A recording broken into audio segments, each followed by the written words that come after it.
On today's episode of Let's Talk FGO, pregame for Karakuri Ilia Castle. Also, Ordeal Call 4 coming soon. Also, Ordeal Call 1 coming soon. And if you don't know how numbers work, I'll explain it to you later. Hi, I'm one of your hosts. I am Omega. I slurred my words a little there. With me, as always, is Lucky. We will be your store managers for today. And with that, I hope everyone is enjoying Fate Grand Order, aka A Trial for the Ages. And while we here at Studio Mega like to bring you the latest in FGO-related news and memes, we will be talking about current and future events for both the JP and the ANIM versions of the game, so anyone not wanting spoilers should remember to shoot for the high score. Yeah, I could have done a, attention shoppers gag there, but I feel like that would have been a little too out of context. Alrighty. But, no, I need that tab still. So as the intro, this is Let's Talk FGO, a beautiful, wonderful podcast brought to you by our lovely listeners of all stripes. And I guess technically viewers on YouTube, even though the video version's nothing special. It's a YouTube podcast. There's a thumbnail. So, we'll have more on that later, like our beautiful patrons. Now it's time to check out everybody's favorite Kohai. Mash. Senpai, 起きてください. Because we actually have a pro tip this week. This is Wake the Fuck Up Senpai regular segment for pro tips. Sorry, banishing a Discord notification. So, To the ether with ye. Things we will be talking about later in news include some Ordeal Call stuff, Ordeal Call pre-release into Ordeal Call release, which is not the same as Ordeal Call 1 release. Anyway, we'll explain all of that normally in news. But if you are keeping track of when Ordeal Call 1 will start, it'll probably be about a week after the quote-unquote Ordeal Call start, which will be adding the Bleached Earth quests. When is that exactly? I'll tell you later. It's in my notes for later. Keep watching the video. But if you're trying to keep track for banners, that should be that time slot. Keep that stuff in mind. But that means we are going to be moving semi-swiftly on, and especially swiftly because our usual segments are records and evils. Don't got any of that shit. Nothing. No, the event was ending. I scraped together a last 10 spin. It was, I don't even know what you would call one better than min roll, but it was a one better than Second min roll. min roll. Yeah. It was 2 4-star CEs. How quaint! Yeah, I know. So, like I said, I don't feel like spending money on this banner because it hates me. It sucks. We'll try Destiny Order Summon later. But that does mean we can move on along. Sorry, the patron chats are thanks, guys. The patron chats lifted my spirits. Some great zingers. By the way, you can support us on Patreon at any level to get access to the patron channel on our Discord, so you too can see the jokes. But that means it is time for Did You Finish Your Master Missions? Your Master Missions this week, defeat 3 neutral alignment servants, and then defeat 15, it's of each class, but they're broken up by Archer, Caster, Saber Assassin, Lancer, Raider, Berserker, then complete 5, then complete 10 quests. So this could be make sure you did farm the event, but since the event is closed, this is now what we like to call Do Anything. Literally anything, please. Complete some quests. Come on. You can do it. The worst is maybe the neutral servant hunt down, but it's just 3 of them, so that's going to be very easy to find in part 1 somewhere. Pretty sure there's a Shadow Emiya in Fuyuki somewhere who can give you that. But that means... Yes, do your embers. That'll get you some extra missions later. But we can move on to Skelograms. We have a decent amount of news to talk about this week. Not a slow news day. First, technically old, but still ongoing in JP. And I don't think we talked about it formally because it took the Grand Order Wiki forever to update for this. But currently in JP is going on the Spring New Master Aid Campaign 2025. This is like the 2nd or 3rd year they've been doing this. So that's neat. They have login rewards and limited time master missions for a little bit of quartz. Not a whole lot, but, part of the way towards a 10 spin. You do got a double suck chance on all your servants during this time period. They are also doing 0 AP for Act 1 and 2. Excuse me, sorry, hiccup. And specifically Ordeal Call 2, not Ordeal Call 1 or 3. Why exactly 2? Not sure, but it's what they're doing. They are doing the Start Dash and Returning Masters campaign, the usual stuff. If you're brand new to FGO, JP, you get a shitload of Saint Quartz. If it's been like several months since you logged in, you get a shitload of stuff. They're doing a Morgan and Nito banner. Again, kind of showing that they're not afraid to do some redundancy because as we, moved into April, we're starting Berserker weekly campaigns, so they don't care. They have a Morgan Nito banner. This is the event that had the start, or still has rather, the Start Dash GSSR we talked about a couple of weeks ago now, I think. But basically, if you are a brand new player, there is a chance to get a special paid GSSR summon. I do believe that some people were a little annoyed on the internet that it's actually a Start Dash GSSR that is only for brand new players. So basically, if you've... I think it makes sense, though. Basically, when you start the game, you get the banner. It's got 30 days only. I think EN did do something similar, but it was kind of retroactive, but the JP one I don't think is actually that way. It is the same? Okay. But it's got some points. You can check it out. It's got some Solomon servants, and it's got a big counter in it that says how many days you got left. The other new thing that they did add is they permanently, just for everybody, increased the friend count by 3. Three more friends. Your friends and our friends are not friends. Oh, excuse me. Okay, so I guess people were just... Maybe it was JP players or Japanese players who didn't realize that EN already did something like this and that it was accessible to everybody. I remember there was a little bit of talk that people were a little concerned. But yeah, it's a Start Dash. I believe it's only for SSRs that are pre-Temple of Time, though. But still, if you're just starting out, it can be good to get a SSR right away. Moving on to more timely news, as I mentioned just a second ago, Berserker Weekly Campaign number 1 in JP, starting on the 14th, going until the 21st. Your banners will be Vlad Herc Lubu, Kentoki, Kat, Darius, Nightingale, Berserker Lancelot, Kyo, Ku-Alter, Fran, Morinagiyoshi, Raiko, Beowulf, Lubu. By the way, very, very rapidly rotating the 3-star Berserkers already. MHX A, Ibaraki Darius, Hijikata Penth, Kyo, Zhangyu, Nobu, Mori. So ending on Zhangyu.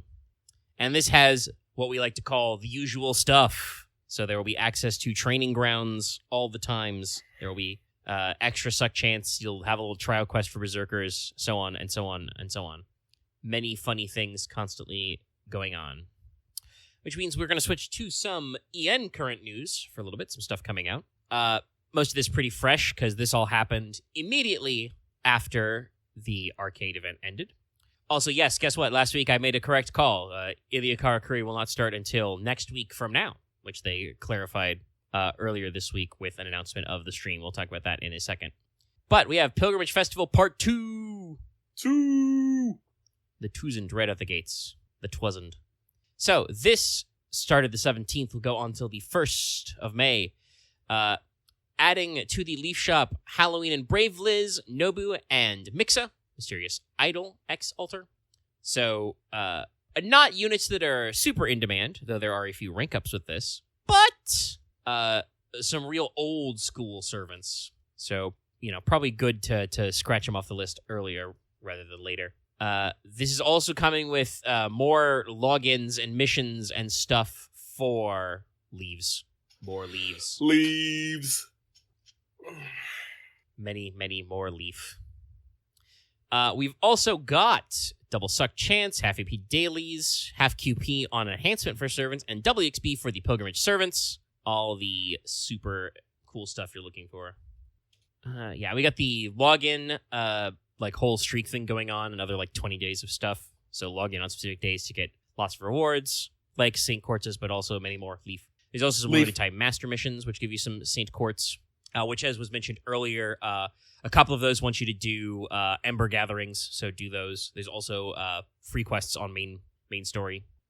I will continue to slowly but surely work on all my things. And as you might expect and hope from an Evocation Festival, we got a pack of rank ups.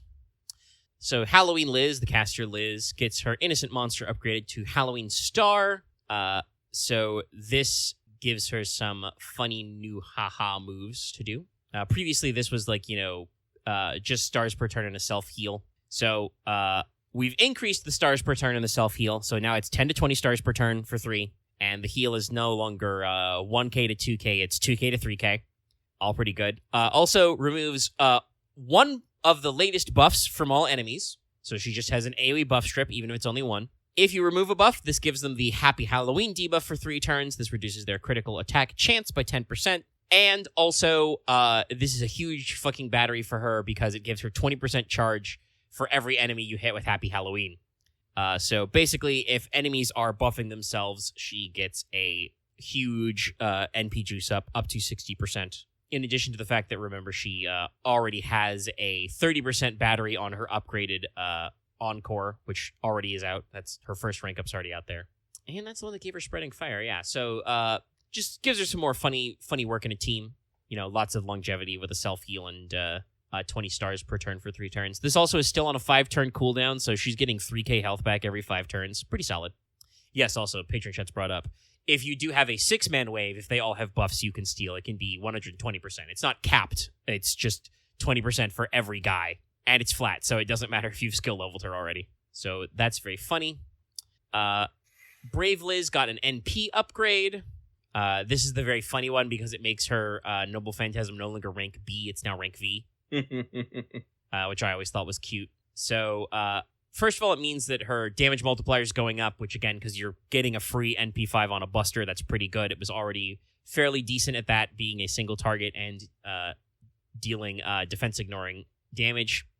But also, now it gives them 5 turns of Spreading Fire on hit, and it is a 200% burn damage increase for 5 turns on a ability that already gives them burn based on overcharge. So you're now tripling, assuming that's how the math works, if it's increased by 200%. So that means that her overcharge 1, which normally does 500, should now do 1,500, etc., etc. So honestly, giving you some very funny things to do on a burn team. I will still say that her 3rd skill is still goofy. It only costs you 50% NP, but it's still, randomized. But I did forget that they called it, because the original was Legend of the Crimson Heroine. I did forget that they changed the upgraded version as Legend of the Crimson Heroine, the movie. But also, vanilla, old school, Nobu got a buff. I think somebody joked Avenger Nobu Lily on our Discord earlier. And it's I feel like they were holding it because we were designing this mechanic, but it's a really long overdue buff. Any of you who've had an old school Nobu remember her strategy skill, which is just increase party NP rate for 3 turns on a 6-turn cooldown, and that's all it does. Super year 1 shit. Anyway, that's now Nobunaga tactics. So it is now still a 20 to 30% NP gain up for 3 turns, but it now also gives the whole party 10 to 20% Buster up and 10 to 20% NP damage up for the 3 turns as well. So not, crazy good, but gives her multiple team-wide buffs. And if nothing else, gives herself a couple of steroids, which is always very fun because while AoE, Nobu has some very funny double trait damage she can do. And those be your buffs. Be your buffs. We do also have some rotating banners for the Pilgrimage Festival Part 2. You've got Vlad 3 and Liz, regular vanilla Liz. Okita Summer Nobu, and MHX and MHXX. You see what they're doing there? Is funny to me, though, that they went with regular X and double X and not X Alter. But sure, whatever. So's. That means that the next thing happening simultaneously is the Ordeal Call pre-release campaign. We've been talking kind of back and forth about when this was going to crop up, and it's going to crop up here. Starts the 17th. Goes until the 7th of May. So you've got quarter AP up through LB6. LB7 is half AP. We're fast with that shit. Yep. We're just nope, need you to go. Need you to finish. Catch up. Go. Catch up. Go now. The Leyline Stones have come back. Finish it. Finish the story. You get some for logging in. You can buy more in the shop. These will also, I believe, be valid when the Ordeal Call 1 drops, because they're good for 3 months at a time. Perf. Ordeal Call itself begins the 8th of May. They've already called it out. So basically what this is going to do, this is going to add the Bleached Earth quests that you use Storm Pods. We've talked about this before when it hit in JP, but to remind everybody, basically the way this works is every day you will, first time you boot up the game, you'll get 3 Storm Pods. You can hold 9 Storm Pods in your pocket. You will have to expend Storm Pods to take the Bleached Earth quests. These will include both free quests and high difficulty quests. The high difficulty ones do get harder later, but I think our first node's going to come with a batch that's got just one wave with one guy who's got 1 million HP. There's no other waves to deal with, so you can probably figure that one out if you're all the way through the Lost Belts. You'll have a button for that, I hope. But completing these Bleached Earth quests are necessary to earn you the various class sign and space dust materials you need for class score. That's right, we're getting class score. So class score is the cool skill tree type thing that JP's had for a couple of years that we're going to unlock now, where you will spend mats on nodes to unlock permanent buffs for your classes. As a reminder, the class score feature starts with just the core 7 classes. Extra classes will be added as we do story and event clearance. But again, to upgrade your class score, you're going to require materials which you can only obtain for now from the Bleached Earth quests. Somebody in our chat earlier before we started rolling asked about this, but basically the way JP did this later is they made it so that you could just spend storm pods on any quest per day and basically get the equivalent amount of doing a Bleached Earth free quest from any quest added on. And the Bleached Earth quests will either give you, like, they either improve the rewards or they just are the only way to access certain other drops. But we're not starting with that, obviously, because it takes a while for that system to be in there. So, you're going to have to take your lumps for a little bit. The announcement that announces this also says that Ordeal Call 1, the actual first chapter to Ordeal Call, will be, quote-unquote, mid-May. So, as I mentioned in the pro tip, you're probably going to have about a week from when that starts. So, I would say probably the 15th or 16th to fire it up. We do also have a couple of banners to celebrate Ordeal Call launching, which are LB1 themed for some reason. But it's Stacy, Anastasia, Nikic, Salieri, Avikebron, and Ivan, Adelante, Alter, Salieri, Avikebron. Now, as noted earlier, the broadcasting for Ilia's Karakuri Castle is going to be 4/23, so the 23rd of April. So presumably that means starting that night, and that is a Wednesday, my dudes. So keep your eyes peeled for that one.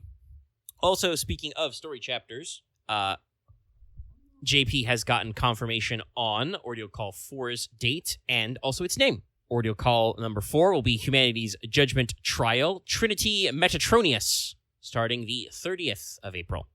It's gonna be soon. Yep. And obviously... Well, this is the... Good. No, you can say your thought. I was going to say, obviously, this has been the cause for a bucket load of speculation and internet detective work. Oh, yeah. Because this is the ruler one. So, also, it comes with an alert that while it is not necessary to complete Trom to do this, it is recommended to do so because it will involve Trom.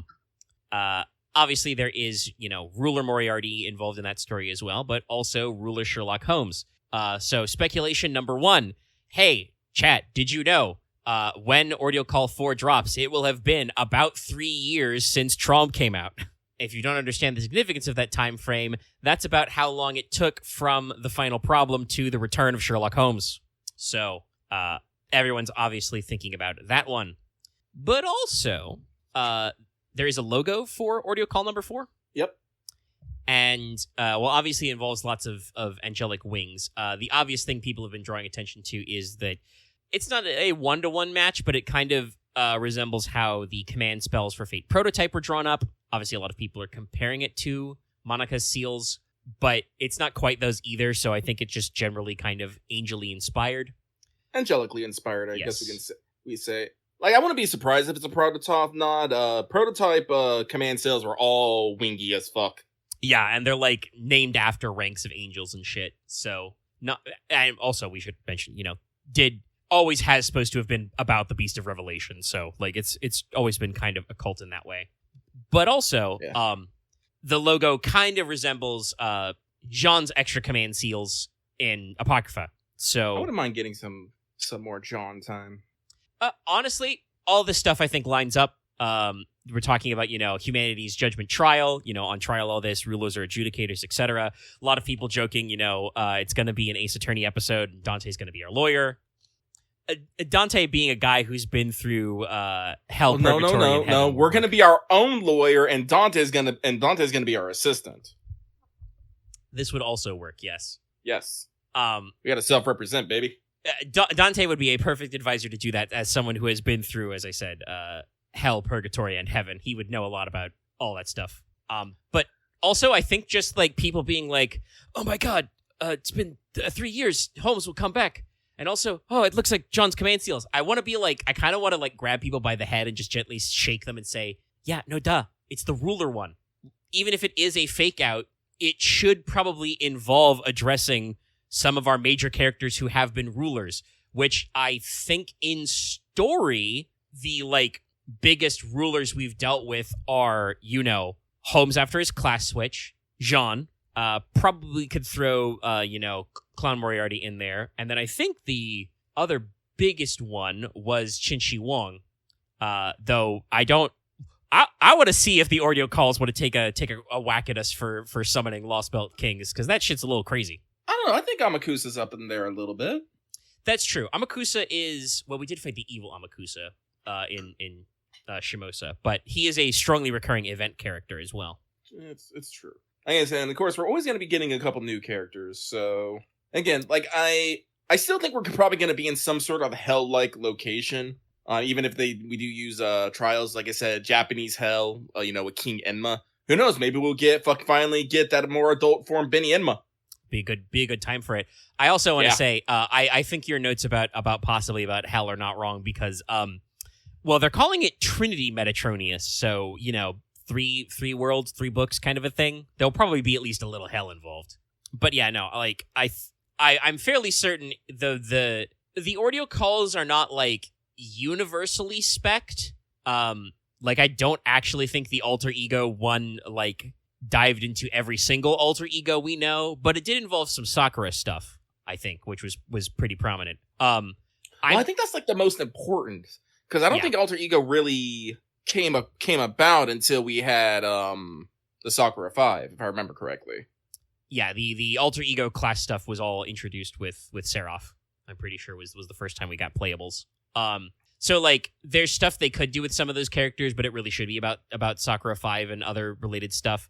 The only other thing I think about alter egos is like our like a couple of our beast type characters who have alter egoified. Mm-hmm. But I also think that's very redundant considering the story we just did in Arcade. It's true. Moon Cancer seems to be all about BB and Moon stuff, which also works. Like we make our jokes about how like obviously BB is not the only Moon Cancer and possibly never has been like intended to be exclusive to her, but she is responsible for a lot of definition of the class.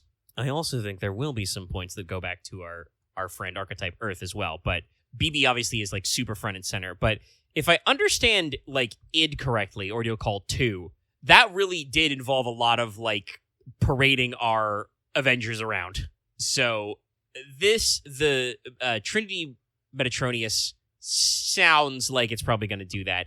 But if I wanted to pick like who's going to get the most emphasis, it would probably be, it sounds like Jean.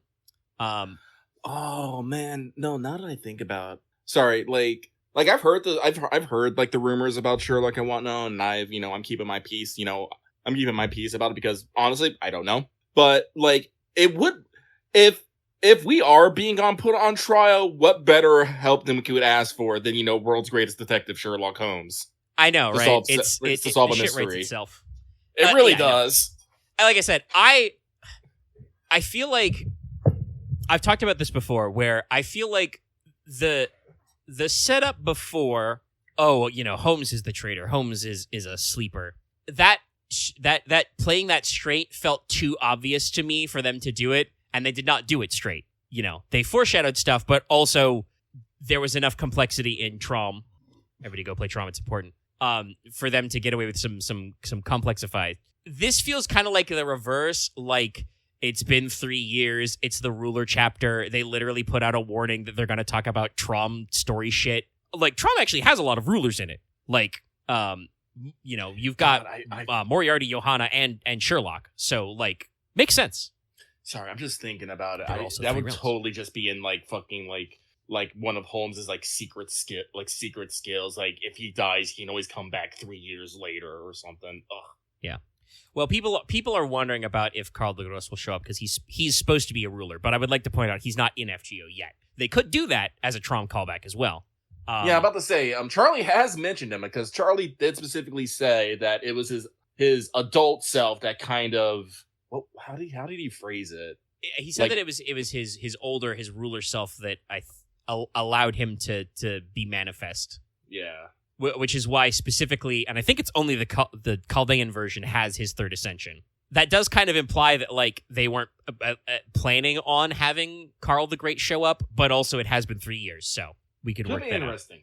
Yeah, but no, like I said, like I feel like having Holmes show up in this new story, like that's too obvious for them to miss as the reverse. Like there'll probably be other bullshit involved because it, like I said, it seems like they're.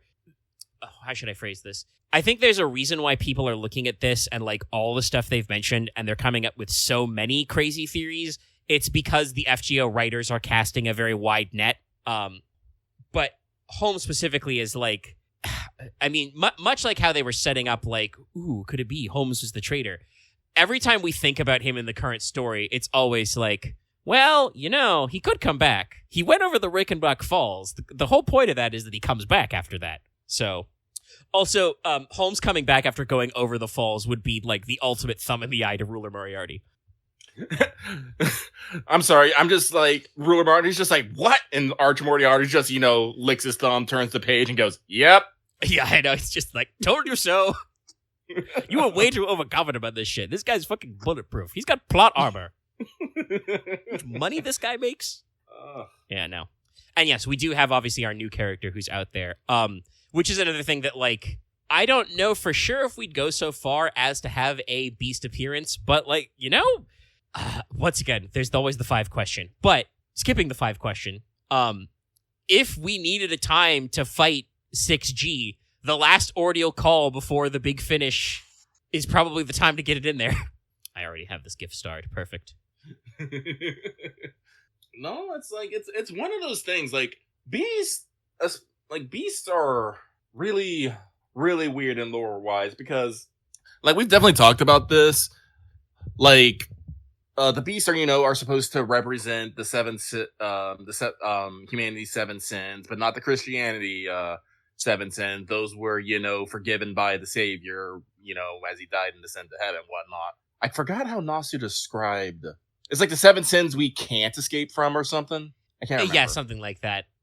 They are the 7 sins that are the result of humanity's progress. Yeah, and, you know, overcoming, you know, said 7 beats is supposed to take humanity to the next level in their humanity, evolution. Again, I am forgetting the words here because I didn't actually look this up. And, like, and I'm like, I keep looking at it, it's all like, did we actually beat up these beasts? Did we overcome these beasts? Like, some of them were mature, some of them were not, some of them kind of just gave up. We seduced several of them.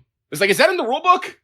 So I'm not entirely sure here. For sure, we have definitely, like, and you can argue, you know, humanity has done the legwork to overcome several of them. Like, we busted our butts to defeat 1 and 2, not in that order. A different Chaldea busted their ass to defeat 6 and went through, like, all the plot bullshit to go through. And then most of the others we fought have been, you know, immature and you know been wiggling out there. Though also we do have to admit we did not bust our balls on it, but we did put in the effort to defeat an extra beast, you know, when we did LB7, which did involve Deus Ex Machina about underworlds and shit. But that was just, you know, a freebie basically. We stumbled into that one.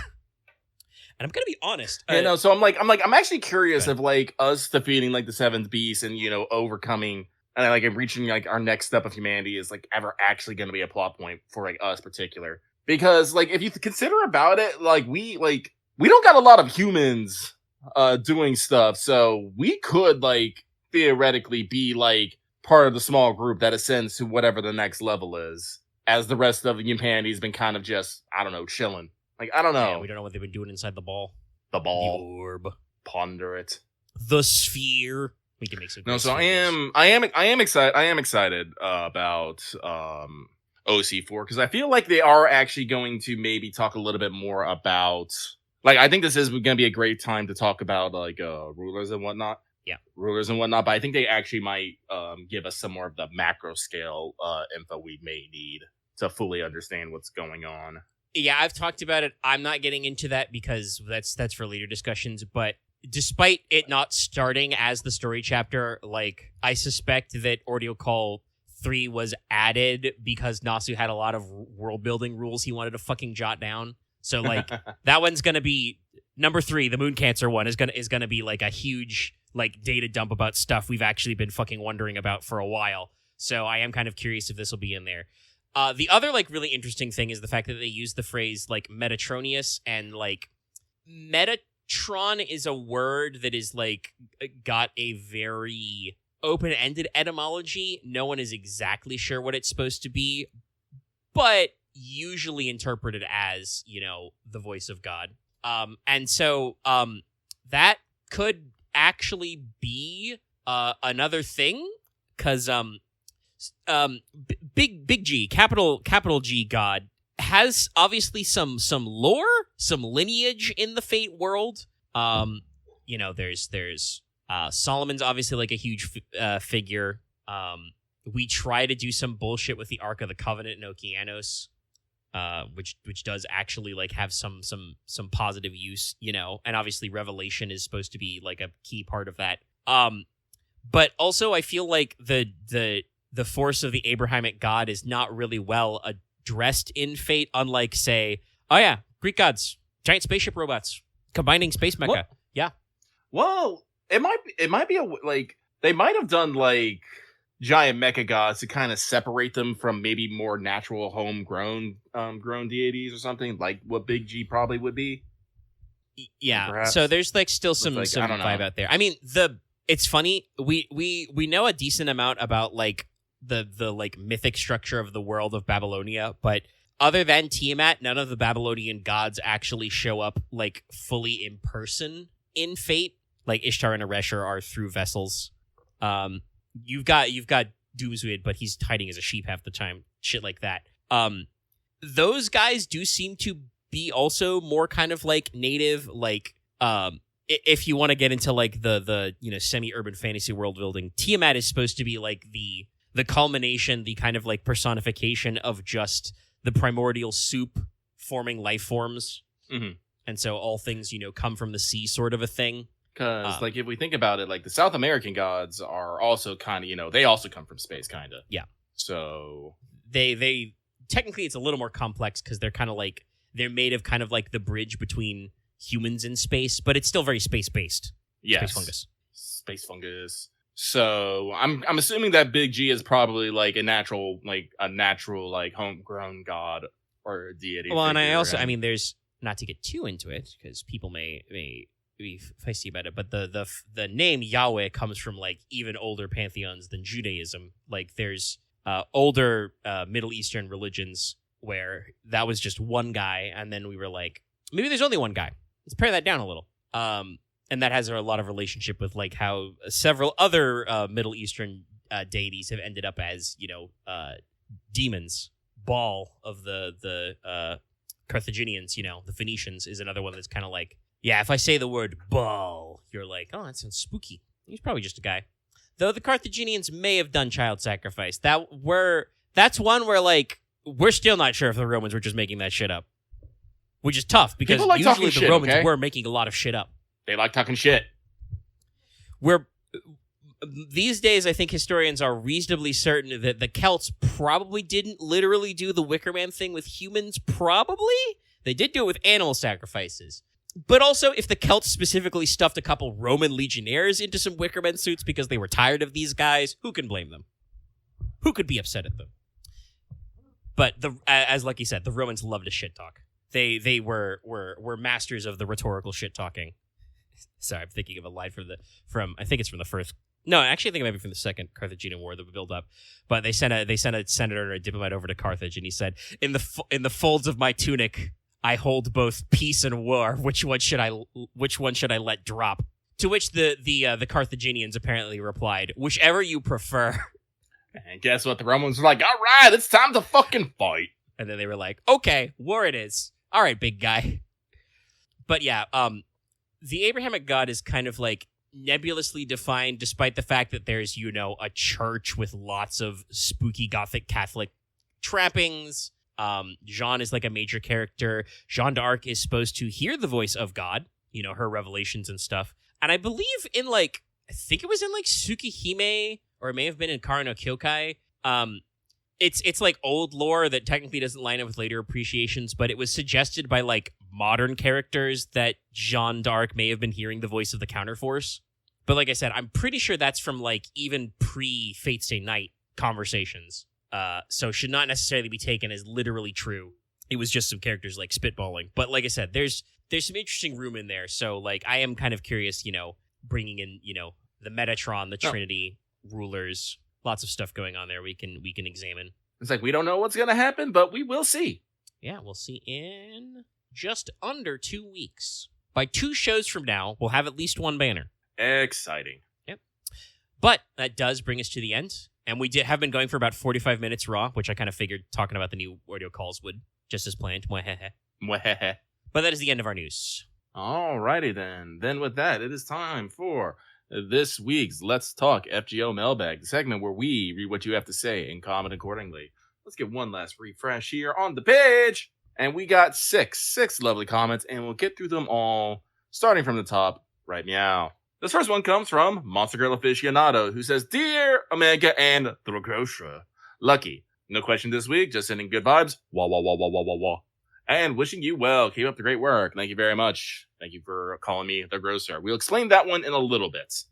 Following that, we have one from Ordeal Calls coming soon, TM. They say, howdy, Lucky and Omega. Hope y'all are doing well. Also glad we got an update on when to expect OC. That helps calculate rolls for me. My question for you, gentlemen, this week actually relates to Rain, and it is where you give the operation to be part of one of the, let's see here. Hang on. And it actually relates to Rain, and is it were you given the, operation to be part of? Oh, okay.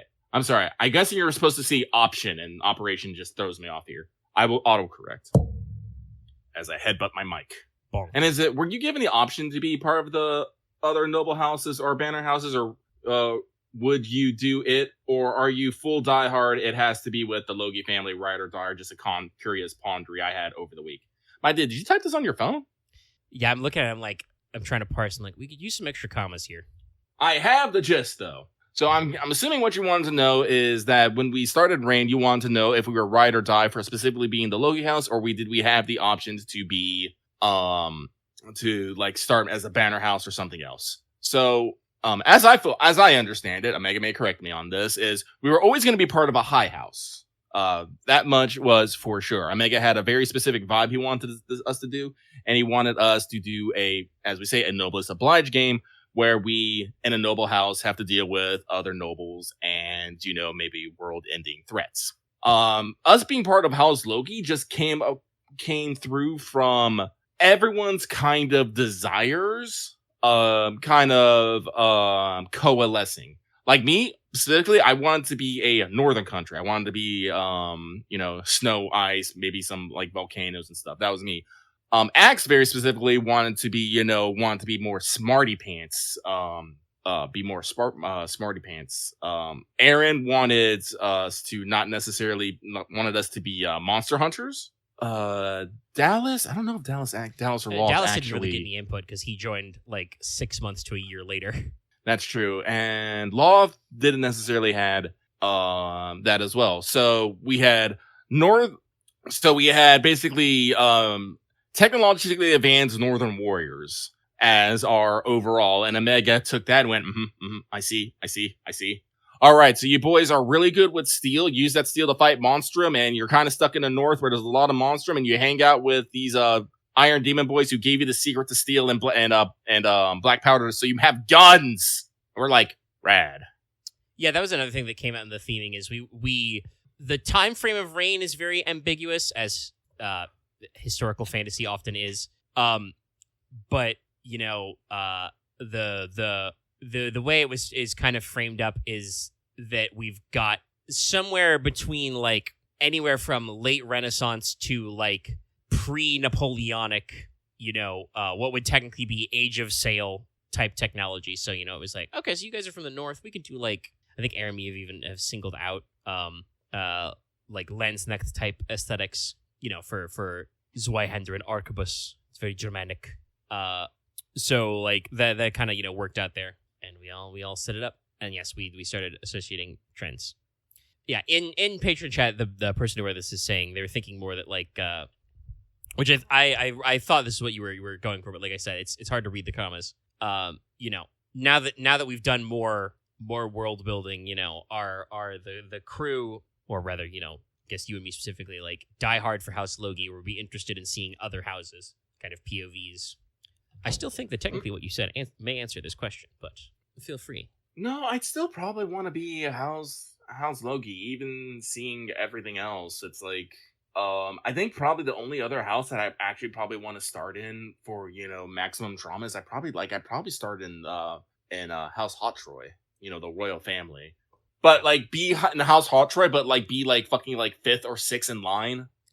Yeah, that would be, and this is where I think I avoided. I probably even put in the document of Session 0, like, okay, you are not going to be the royal house, because that would very quickly turn into literally the Game of Thrones. And I'm like, no, I don't want to pigeonhole us too much, but that would certainly be very, very dramatic.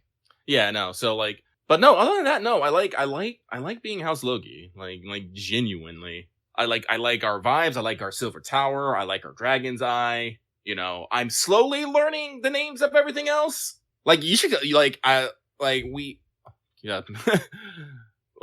have a secret tabletop cabal, and well, I can't say that all of us chat about Rain constantly, but either me or Aaron will get into a Rain talk, and then Omega will start chiming in, or Omega will have something new. He's like, hey, check this shit out. And then we're like, we're going to talk about this. And you will just see us doing lines upon lines, and we're just naming things like back and forth of like things we want to do. And I'm just looking at them, it's like, this is a lot of proper nouns that I'm retaining for some odd reason. There's a lot of proper names Word in Rain. Yeah, fiction is like that. I think I've even tried to like go slimmer on proper nouns, but then people are like, no, hold on, I need a name for this. I can't just call it the thing in the place. And I'm like, okay. Eventually I'll run out of name ideas. But not today. Loth unfortunately doesn't necessarily get into the Rain hype. Loth claims Rain's not because he wants to play Rain, but because he wants to play with us. Like, that is his very particular vibe. There are specific parts of Rain that I think he likes, but he is usually not involved in the like 5D world building. Yeah. Dallas GM sometimes, from what I understand, but he also plays tabletop to, escape thinking. Dallas has a very busy and you might not realize it from talking to him, but serious real life work schedule. He deals with real shit, So he doesn't necessarily get into discussion. He will, like, if he shows up, sometimes he will, but that's usually when we're talking character notes and whatnot. Very, very rarely does it come up world building notes. Axe does. Very occasionally, also, Dallas will, like, ask, like, and try and shape mechanics questions. But sometimes that can also be kind of, like, in the middle of play, because that's when it's like, I have free time now, so, hey, hold on, here's a thing I've been thinking about. Yeah. Axe does participate in these conversations, but not to the same extent. We usually have them in the middle of the day, and it's hard for him to talk on work Wi-Fi. Yeah. And I do think that Axe is usually busy hanging out with friends or getting his own gaming on. And also, I think Axe just might not know exactly what to say in said conversations, so he doesn't say anything. Sometimes we do talk way too much. Like, I know you and I have had conversations that go back and forth, and even involve some of the other people, and then Aaron will be like, yes, I'm on break at work. Hold on, let me pull up my phone and scroll up. Gotta figure out what the hell you guys have been talking about. Yeah, like that. Yesterday was definitely one of those. We started talking about armor, and then we started talking about armor. I think it's when they started talking about NPC looks. Yeah, no, because we were talking about No, I was talking about my armor because I was trying to figure out what the hell am I actually gonna do, because I wasn't entirely sure. Then you brought up Aurelia's fit, and I was all like, oh man, that's rad. And then I'm all like, wait a minute, I'm a fucking spellcaster. I shouldn't be so fucking blinged out. That's weird. And then I started looking into armor and like different helmets and like other armors, and then we started talking about different armor types. Finally figured out that split armor is actually a real ass thing, and it's probably what I want. But yes, if people are wearing at home splint mail like you see in like fantasy video games, probably not real or wasn't called that. But using metal splints and leather backing for arm and leg guards, very real. Yeah. But as like you said, it solved a problem we were having, which was like I'm literally was like looking at the list. I think it may have come up because I was just like rereading my notes and casually mentioned, oh yeah, I decided to add a couple of new armors. I think I added leather jerkin for just torso, which is like armor 1, and then half plate, which probably wasn't called half plate historically, but just wearing like breastplate and arm protectors and upper leg protectors like was the thing. So that's kind of what it was. Is just like, you know, not the full head to toe plate mail, but mostly plate mail. And then I was like, okay, so that you know, solves some of our issues of armoring. And then you were like, yes, now I need to think about my fit. And we did. We finally figured out, you know, the level 2 for legs between, you know, leather boots, sturdy leather boots, and you know, steel greaves all the way up. Mm-hmm. Finally, after months of work, and I think Loth just knuckled down and bought a chain shirt anyway. Wrote a piece of armor that protects the upper arms as well. Yeah, but doing like a bunch of research into that, and then just the other day, like I think it was because this is what I like to do specifically in Rain. I talk about my ideas to everyone so that everyone is involved and people can have ideas on their own. Sometimes this backfires on me because then people will bring up something that I was going to bring up before I could bring it up, and then I'm just standing here holding my fucking plate of the thing I want to talk about. I'm like, who am I going to serve this to? You've just stolen this from me.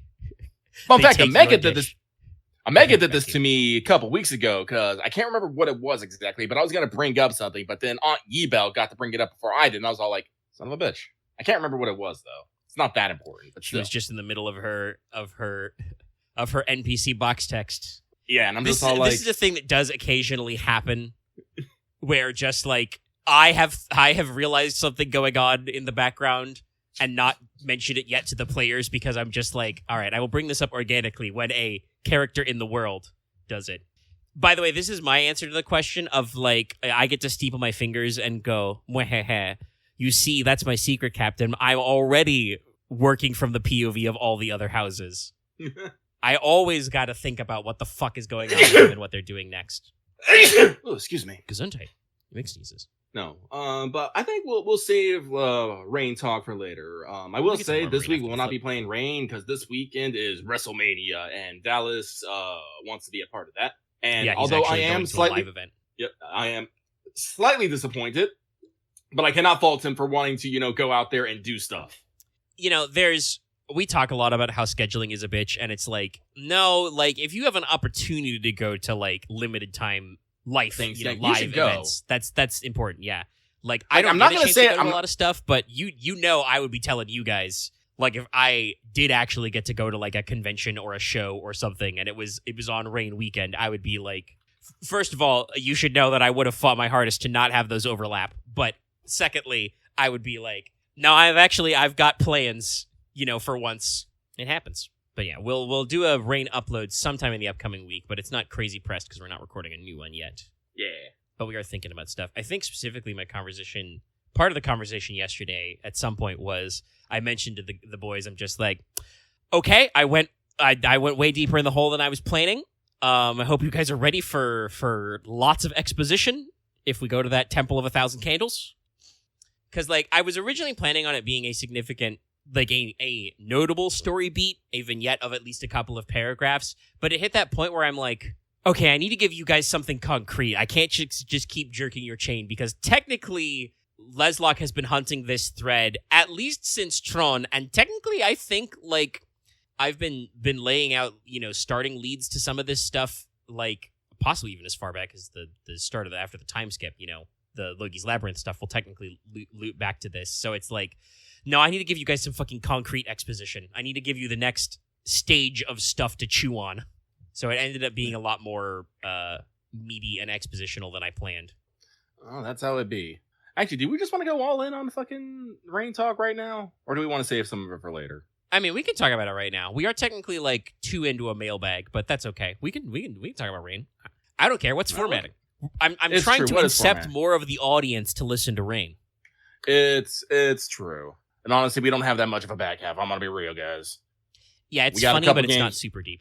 Yeah. So, like Omega said, we do got the latest Rain, but it's not gonna be uploaded. We're gonna, you know, maybe save it because again, we're not gonna be playing this weekend. But last session was interesting.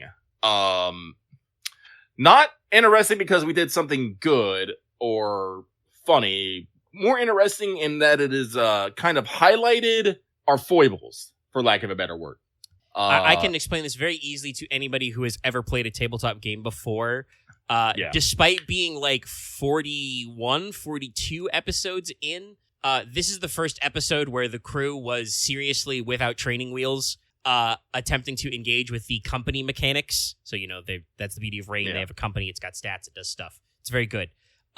This is the first time that not that the crew has done company roles. It's happened several times before. I didn't mention this later when we were retrospecting on it. Lucky, you were like, man, this really is kind of the first time we've like seriously thought about this. And I'm like, yeah, technically the highwaymen you dealt with did have company stats, but they were all like ones with a couple bonuses. So like it was very low stakes. I think you guys did actually defeat them in like 2 rolls. So this is the first time it's like real, like really real. And that means that we have a pack full of players who are like engaging with this thing for the first time. And if you've played RPGs or listened to people play RPGs with actual plays, it can be a very fun time.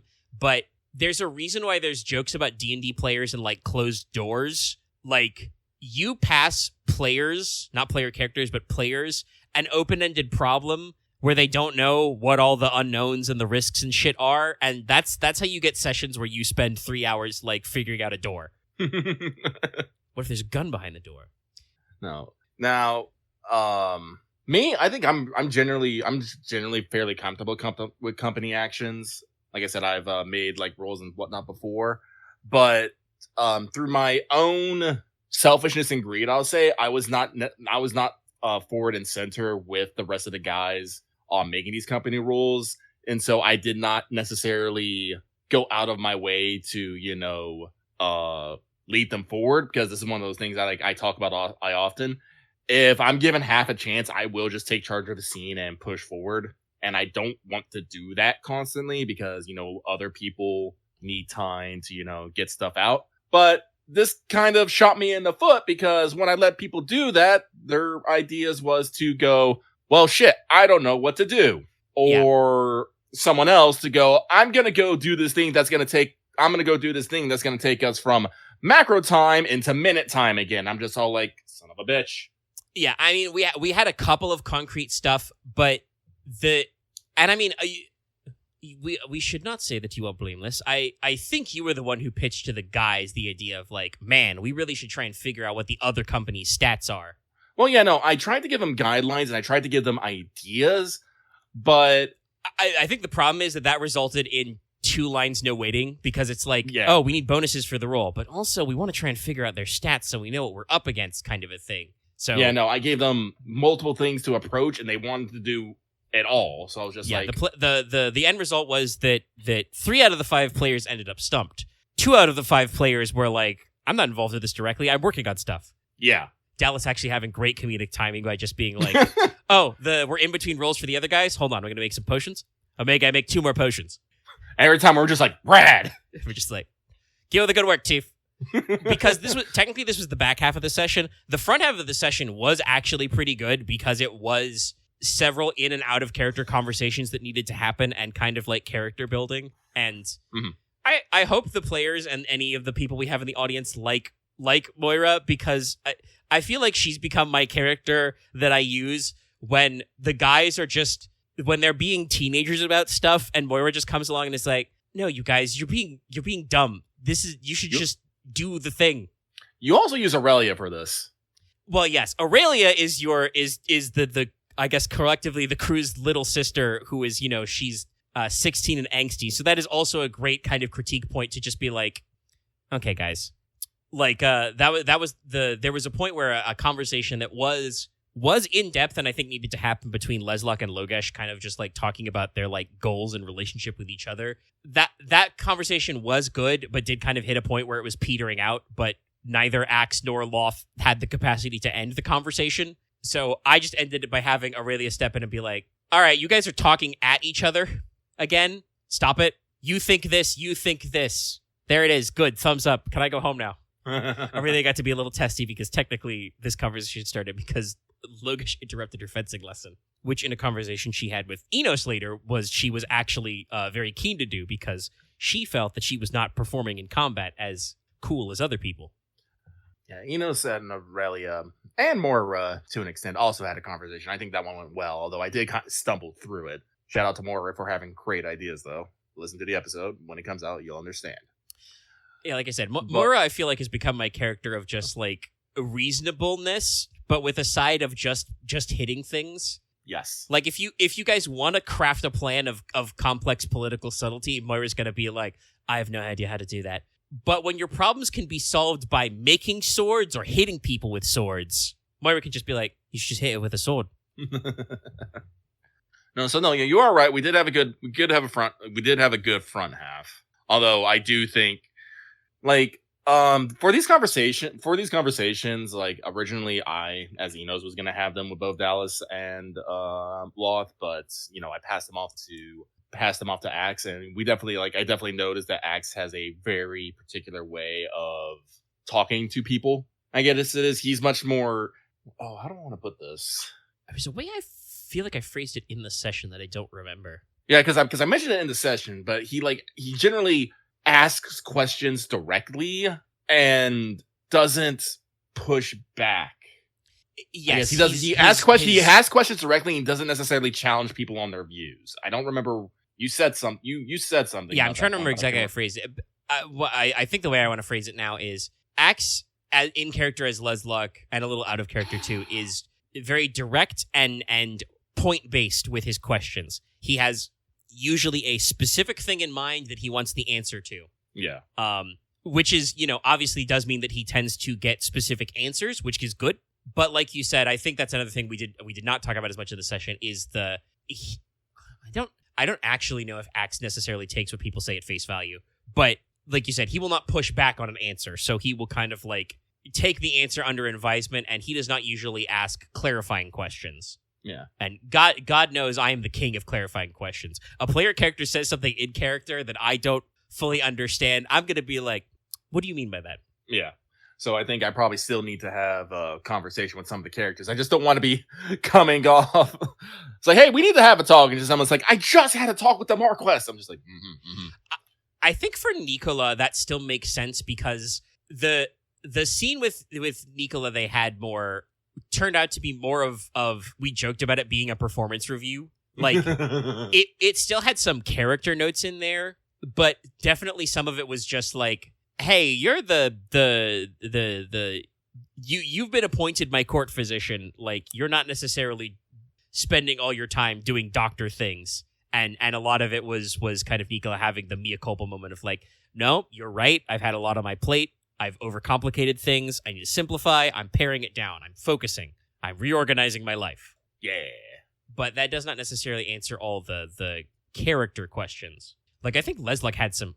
I'll spoil. I won't tell you the answers, chat, but I will tell you some of the questions. Leslock had some zingers for Logesh. Like at one point, Axe straight up asked, "Hey, if there was a civil war in Espada over who the heir is gonna be, would you side with Rodrigo or Ainara?" And I think several of us at the table were just like, You're just going to ask him? Yeah, no. So I'm gonna out him. I fed Axe that one because that was something I was going to ask him because I was going to challenge Logesh on his romance. Oh, I know, but like you said, Axe came out very directly and stated the question. Yeah, just like straight up, and I'm just like, okay, all right. Yeah, no fear. He's just like, no, this is. I mean, I think Axe would have. For some reason, Axe has taken this moment to dip out. I don't know what's going on with him, but like you said, he has a busy schedule sometimes. But like, you gave him a question in the format of a phrase, and I'm sure Axe went internally, yes, I want the answer to that question. And he probably didn't want to change it up too much from what you fed him, but it was definitely like he just straight up said it. We're like, okay, no, we're just going here. All right, cool, great. Honestly, I feel like I'd rather have Axe just ask directly than try to fancy it up. When Axe tries to think about what he wants to say, that's when he slows down and he starts saying weird shit. I'm not gonna lie. Yes, this is a thing of like, and we have talked about it before. Axe, when Axe is trying really hard, he tends to get a little overly fancy. It's a thing you see in writing sometimes where like it's not quite purple prose. That feels like a dig too deep to lay on Axe, but it's kind of in that neighborhood for when like he's trying a little too hard to fancy it up. like, Lucky, sometimes you will be like, hold on, I'm trying to be fancy. What should I say? But you clearly phrase it as like, hold on, I'm trying, right? Mm-hmm. Like you're trying to spice something up. Axe will just internally be like, I'm trying to fancy this up and say some stuff, and sometimes I have to ask him to just repeat himself. And it's like, I understand wanting to be in character and to communicate a certain gravitas. I have been told that my improv is pretty good. So I like to think that like I can communicate with the tone of NPCs and their language, very different things.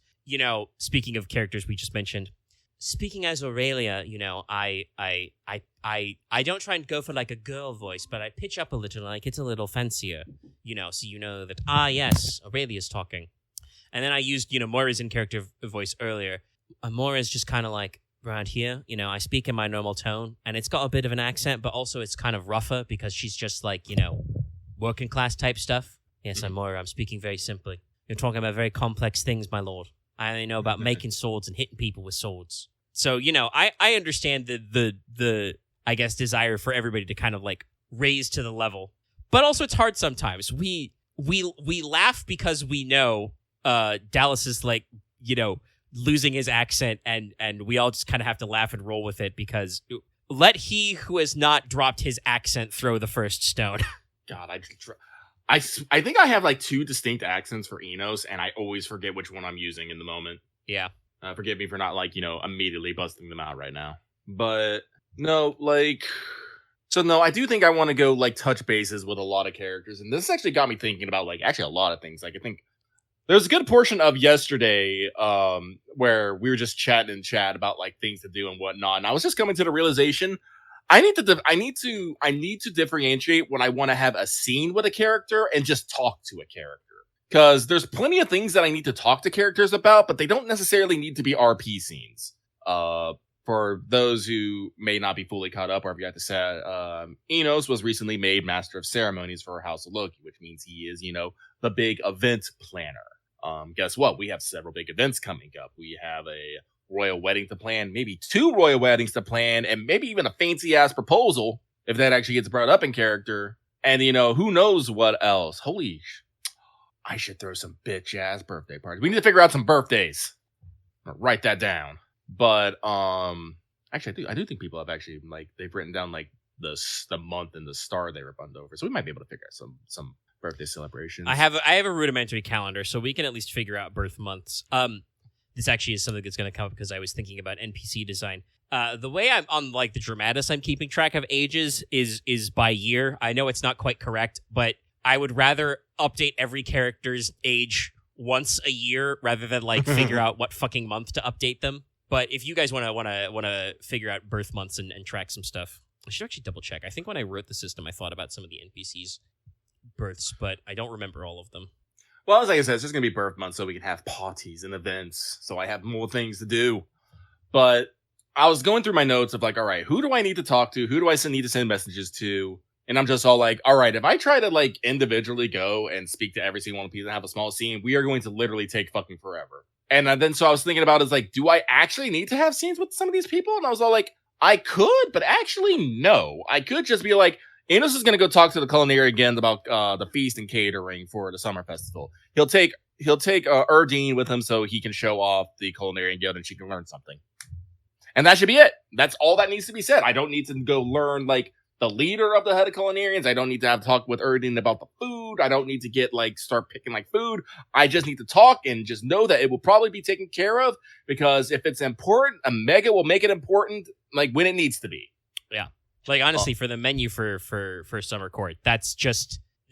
Honestly, we're probably going to hash that shit out of character. That will actually be the shit we get done in the middle of the week between sessions because, I'll do some research, Lucky and the boys will do some research, and we'll, have a conversation in Discord and meet in the middle, and I will write some notes about it. Yeah. So... And I was just thinking about other things. Like I got to send letters. I got to I realized I should probably send a letter to Narissa Petaroy about what she wants from the wedding. Not even though I'm pretty sure we actually haven't finalized what the Marcos wants to do, but Axe likes to hedge/him/haw a lot. So Axe does like to hedge his bets a little. Yeah. I mean, I think it's, it is all obviously everything is our personal foibles, but I think I can sum it up pretty much in that Axe would probably like to set it for spring, but he would hate to commit to spring and then, like, I don't know, the ending of Dragon Age 2 happens and a terrorist blows up your cathedral and he's like, well, shit, now I can't have the wedding I said I was going to have in this month. Like I think he would feel like that was a personal, like, fuck up or goof on his part. When obviously the answer would not be. If your cathedral got blown up or your wedding got canceled, it would be my fault. I did it, obviously. Yeah. No, I think Axe is always waiting to find out the perfect answer to his problems, and is willing to keep waiting till he figures it out. Yeah. So and I think honestly the problem with picking a date is that this is a thing I probably need to catch better with some of the players when I'm not. Lucky, I feel like I'm slightly spoiled because you've been in the driver's seat for several of the campaigns we've had lately, where you have very clearly been, if not the face character, the like focal point guy. Yeah. Where just like if I hand you the classic like Y fork in the road where there's two options, you'll be like, yes, two equally valid options. Well, the one I like the most is, left. Let's go left. If I hand like Loth or Axe a classic Y fork, they're going to look at it and go like, two equally valid choices? Well, I don't know which one is better, so let me just sit on it for a while. Even Aaron would probably take some time to ponder a perfectly binary choice. I think he would still figure out what Comrade will want, but it's one of those moments where I'm like, no, I need to either like, clearly I need to have the choices have distinct costs that the team can weigh, or I need to get better about handing the binary choices because like right now, mechanically, plot-wise, story-wise, there is no difference between planning your wedding for spring or fall. I said that both of those are equally traditional, and I think it is actually true, like if you want to talk historically. So, yeah, no, there's like no reason necessarily to pick one or the other than personal preference. But that means that there's no incentive to actually pick a choice. So, like I said, I think Axe just kind of hemmed on like, well, I don't want to commit to one or the other because they both seem fine. And, I think the conclusion you and I came to in the background is just, we'll just assume spring until either somebody says something different or something happens. I'm going to say spring, and when Marcus goes, did I say spring? I'm going to be like, oh, did I not mention that to you? Because I'm about to start adapting the policy of it's better to beg forgiveness than ask permission. For a couple things, actually. Some of them I want to actually bring up in character, so, because I think they're neat. We love role-playing. We love being in character. But also, we need to admit when we don't want to be in character. I think you used a specific example of a conversation you had a couple of weeks ago with Lucy, where it was just like, oh, no, that just, like, we didn't necessarily have heavy role-playing, but we kind of, like, talked about what the characters are feeling, and that got resolved very rapidly. Super quick. Yeah, no, it did. Like, and I was like, oh, cool. And, like, the thing is, like, even though there wasn't, like, a big, like, RP about it, I still felt satisfied with the conclusion. I found out what I wanted to know without, having to, have a 15-minute conversation. No, it was done in like 2 minutes. I got the results I wanted, and I knew where I was going to move forward. And I'm like, oh no, that's perfect. And now I have to figure out a marriage partner for Lucy, which is great. And I have to fucking plan her wedding too. But I mean, at least with Lucy, I'm just thinking of all the funny things we could do. I mean, she's a captain, so she can just officiate herself on her boat. Like I said, if I don't know if Tyne necessarily follows that tradition because it is actually different in a couple places in Europe. But if we assume ships are female, that means that the Sea Wolf can now be the maid of honor, possibly the Flower Girl. Oh man, the Sea Wolf bedecked in flowers, that'd be pretty rad. That's a lovely visual. Flowers in places where flowers don't normally go is pretty good. Yes. But like this hedging and hemming and hawing, like speaking about this, I think this is also one of the problems that we have with our company actions. A bit like I mentioned this yesterday in our chat. It's all like I'm gonna start being a little mean to people, and the moment they say I don't know what I'm gonna do, I'm gonna say roll dice and just force them to roll dice. Especially with company actions, because I feel like to explain this, company actions are done with company stats. Company stats usually are there's 6 of them, 5 or 6. I can't remember off the top of my head. 5. And they have scores from 0 to 5. Actually, maybe 6. I don't remember. Yeah, they go to 6. You just can't go to 6. Go to 6. Naturally. Normally, starting out, those stats are like between like 0 and 2, unless you're, really in on something. If you roll 2 of those stats together, that means you generally got a pool of like 0 to 4. Now, we did check this out. On 4 dice, you have a 50% chance to roll a match. So, flip the coin. But, that number goes up the more dice you have. So rolling like 4 dice, kinda scary. Like, I can admit this. What Rain does is they let you do PC actions to, get bonuses. Maybe get 1 or 2 extra dice, an expert dice, a master dice, little sort of things. But the thing is, you have to use your own imagination to figure out what rolls are pertinent to the action you want to take, and you have to succeed on those rolls. The problem that we ran into last session is that, for Axe and Loth, they weren't necessarily sure what actions they could take to get the benefits that they wanted. Because I feel like both of them had concrete ideas of stuff they wanted to do, but weren't sure how that would impact the rolls. And then separately, they had ideas of stuff that they wanted to happen mechanically, but weren't sure what to roll for them. Yeah, because like I said, this was kind of my bad. Like, we were originally going to be doing policing roles, and I gave a bunch of actions on that. But we realized in order to actually take down a company, we have to actually take down 2 specific stats. And funnily enough, policing doesn't let you do that. You actually have to do to actually reduce company stats. You have to do the attack action, or as I read later, unconventional tactics. Yeah, to directly.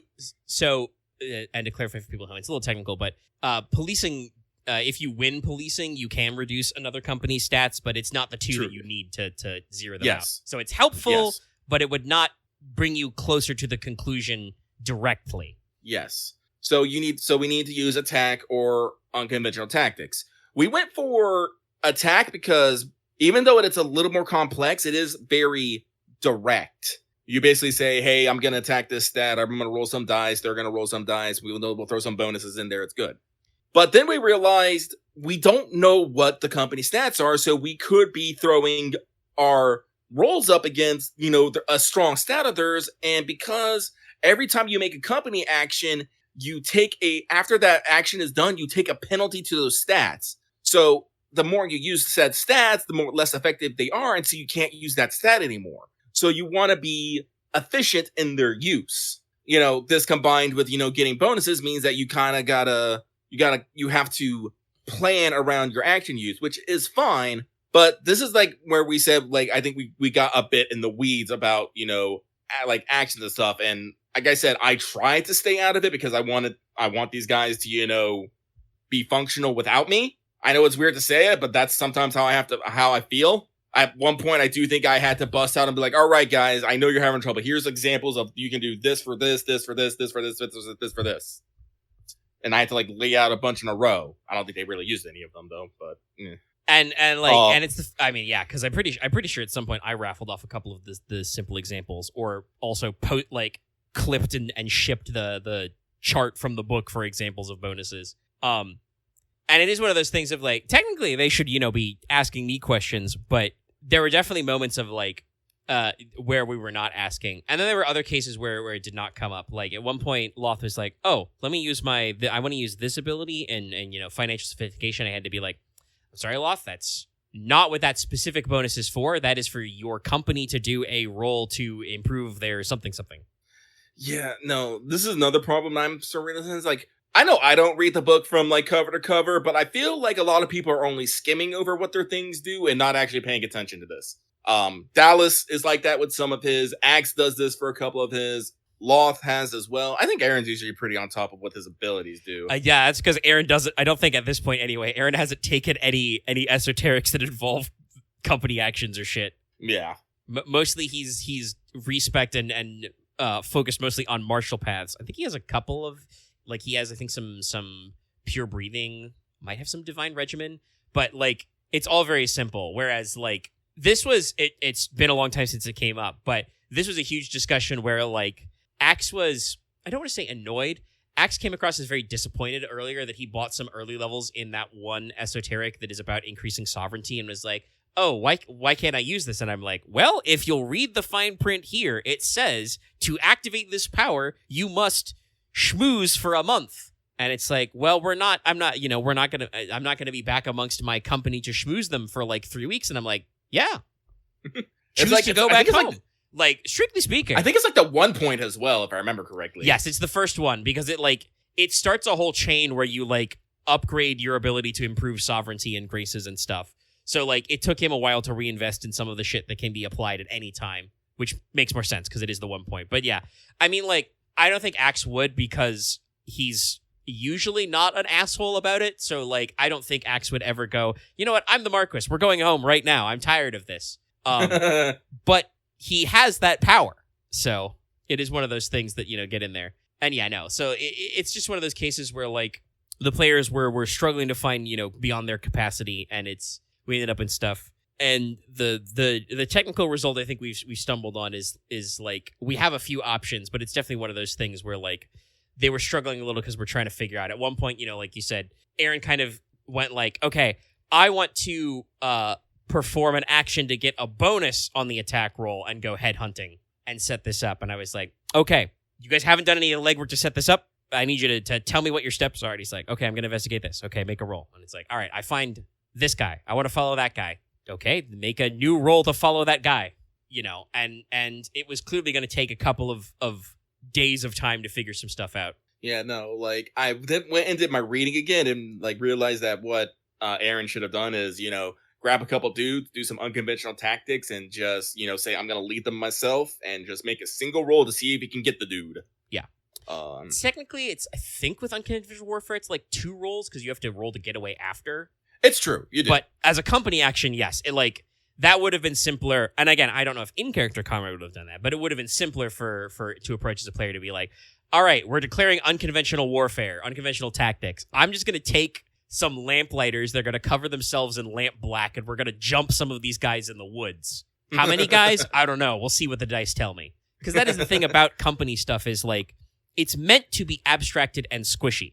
And the book does talk about this. Like, some of the company actions are, like, very short, you know, talking about, like, I think I described, like, last podcast episode and in previous sessions, like, I think some of the summer court things will be company actions because those are very nebulously defined, you know. Mm-hmm. But they are, you know, loosely leveled. Like, planning the Norlon Fair, I'm pretty sure that's an improve the culture role, because that is what you're doing, is you're doing the thing where you vaguely throw money and government attention to improve how people feel about stuff and think about you, you know? Yeah.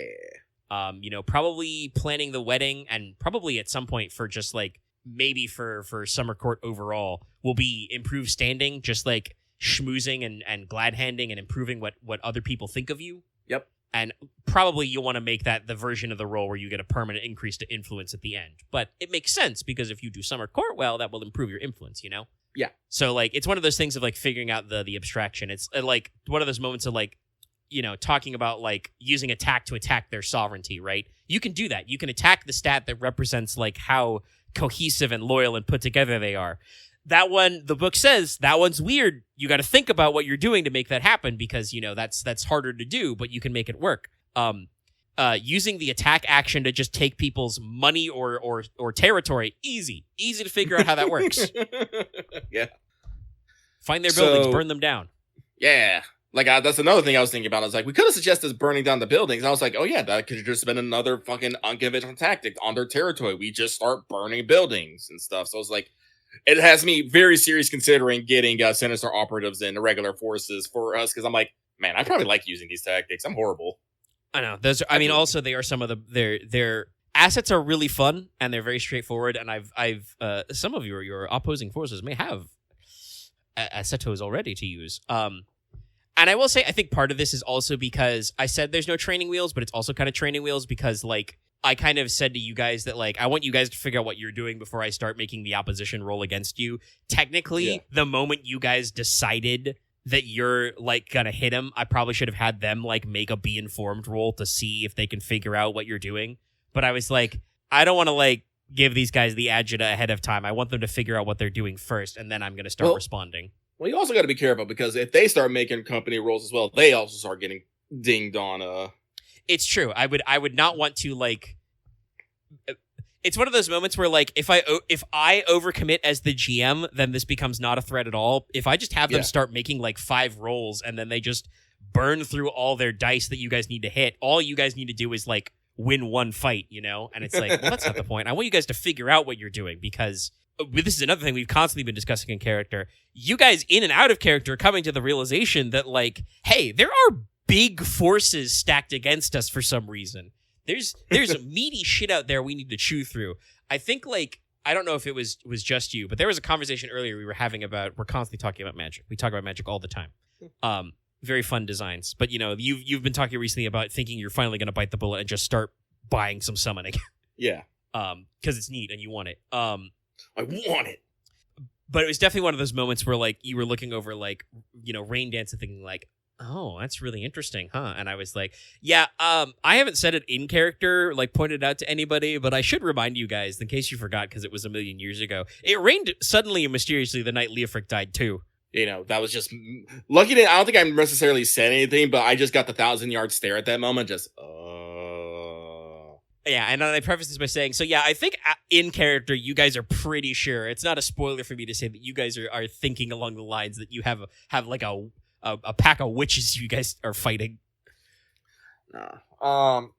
It's true. So Rain continues to be something that we are heavily invested in, and something that continues. But like I said, we are not without our flaws, and we are hopefully continuing to improve every session. And I want to say, like, strictly speaking, the 40-something sessions we're at, I think it's 42 because I make a joke about life, the universe, and everything. Yes. But these 42 sessions are literally the first 42 times we've played Rain. I've run other one-roll engine systems, so we're kind of familiar with some of the rules. That's how Lucky and I got introduced to gaming together. He joined a Wild Talents game. Yeah, Wild Talents, very fun. Man, if Rain had Wild Talents shit, some of this would be a lot easier to solve. But that's very different. Because that's a superpowers game, so with build your own superpowers a la carte kind of stuff. But like, this is the first time we are interacting with some of these rules and some versions of these rules, and so we need to figure this out. Like, if you ever on recording hear me ask again, how does AR work? It's because I've played multiple run roll engine systems, and I think all of them have a different rule for how armor works. Yeah, and Wild Talents, there was Har and Lar. Yeah. Specifically. Yeah, which is why I have to ask, because light armor, LAR, is like, reduces all shock damage to 1, converts X being the value of the light armor, to killing damage to shock. So, like, light armor, soft armor, good for pulling the blow, but will not save you. Hard armor, straight up reduces the width of the attack. So if it gobbles the attack, it's like you weren't hit at all. And the way armor works in Rain is a little between those two, because it's like, no, reduces the amount of shocking killing damage you suffer by the amount equal to the armor. Just negates it. So, like, it's a back and forth. So we're still learning a lot of stuff. Like, God knows, we played a fucking 100 sessions of Star Wars, and I swear, we were in, like, the 80s and 90s and still learning new shit. I would, like, be pawing through the fucking ancient tomes and be like, I've discovered a new rule, everyone. I was just thinking that it was unfortunate, but I think in the middle of that was when, like, the big reorganization with Fantasy Flight happened. So at some point, they just nuked their fucking forums, which were full of, like, years of advice and rules questions and shit. It got mirrored, but it was one of those moments of, like, shit, I'm losing my source of easily Googleable info. Oh no.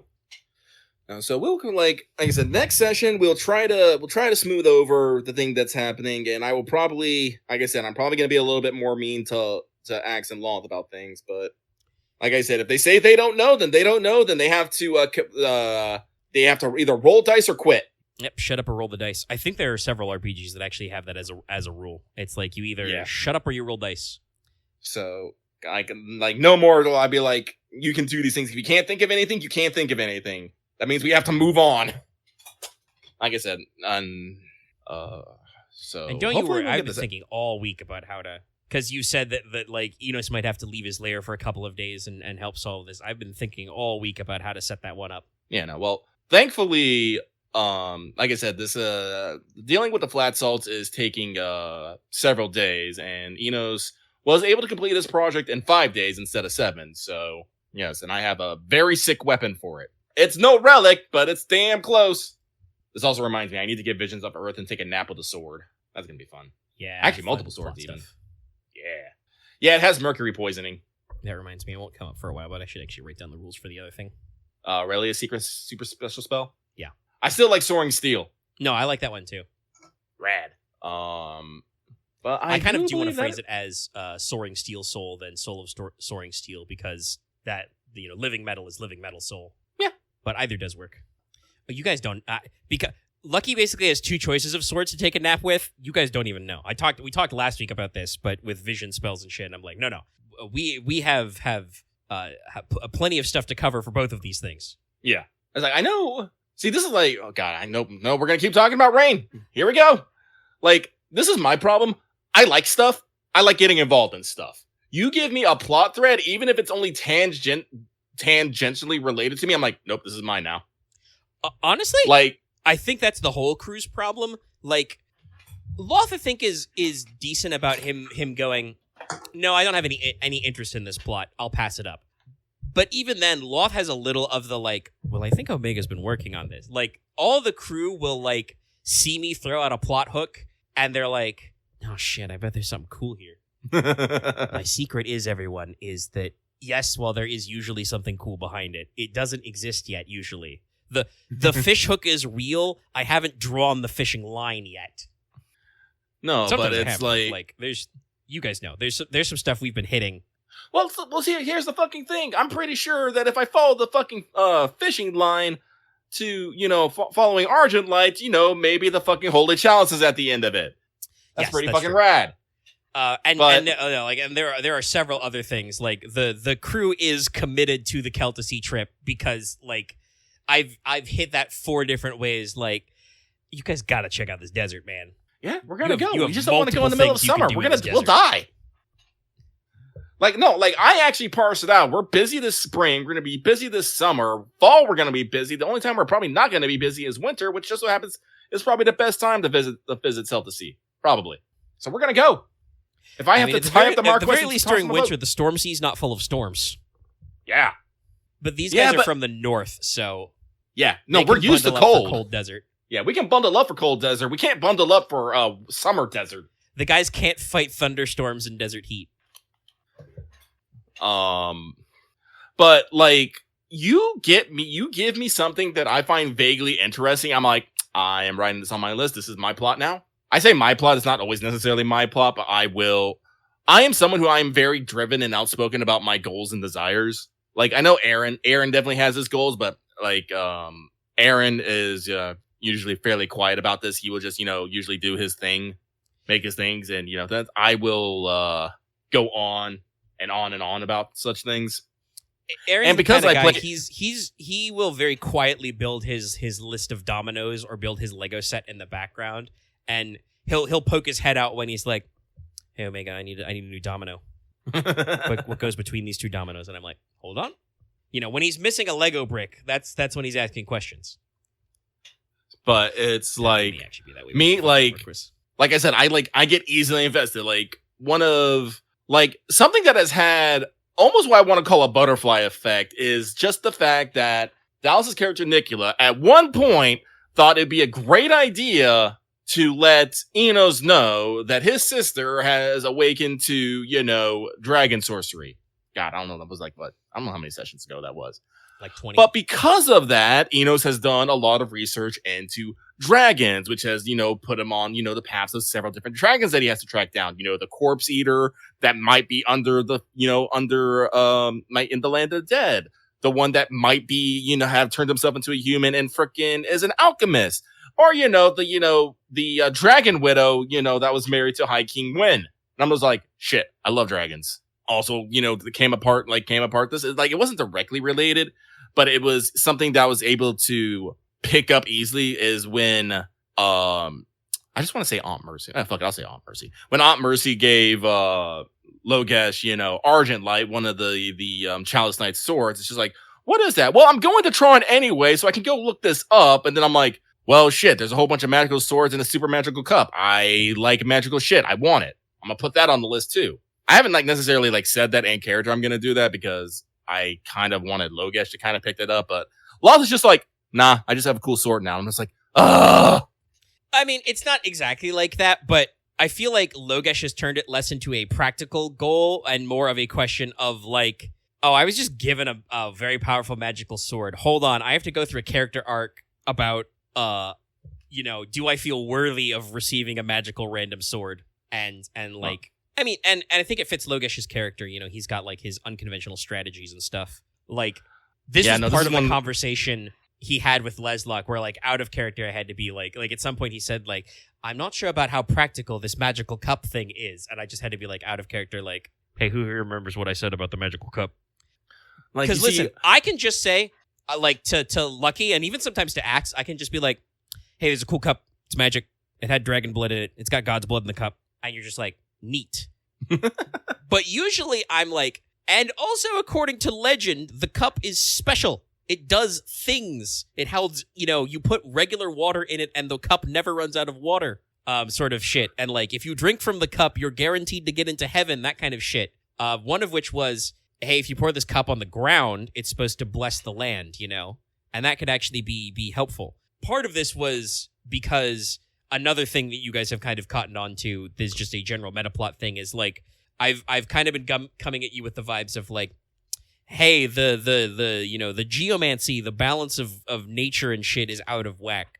And like, I built all this exposition about like, the theory of ley lines and places of power and etherical exchange, the astral and the umbral. And well, Omega's little voice in the back is like, also, how the fuck are these guys gonna fix this? So like the cup coincidentally came in the art style because yes, I was like, fuck it, I'm gonna hit him with a Grail cycle. I'm gonna give him the Grail. We love Grails. We do. But it also turned into that moment of like, oh, this, I don't know if this will be like the first thing that they finish pursuing, but I can say out of character, practically, yeah, definitely one way to ungum a place of power is just if you got the magic cup and poured water from the cup in the place. That should probably unfuck the Aether. Yeah.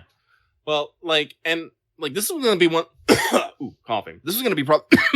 Okay, I had a second one in there. Wheezing even. This was going to be one of the things I was going to challenge a Logesh on.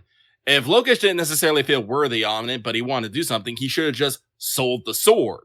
Like, it's a very valuable sword. Someone would probably get use of it because one of Lov's things is talking about, he wants to improve the economics and whatnot of the thing. I'm like, hey, you got a really valuable magical sword. If you just sell that because you're not necessarily invested in the Grail cycle, that could just be an immediate boon.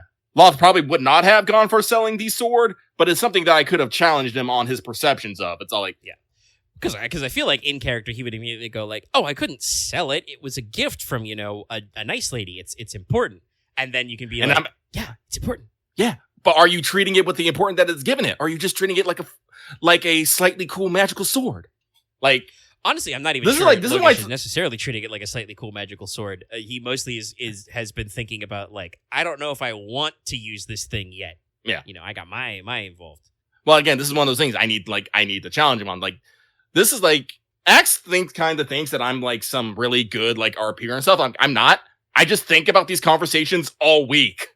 And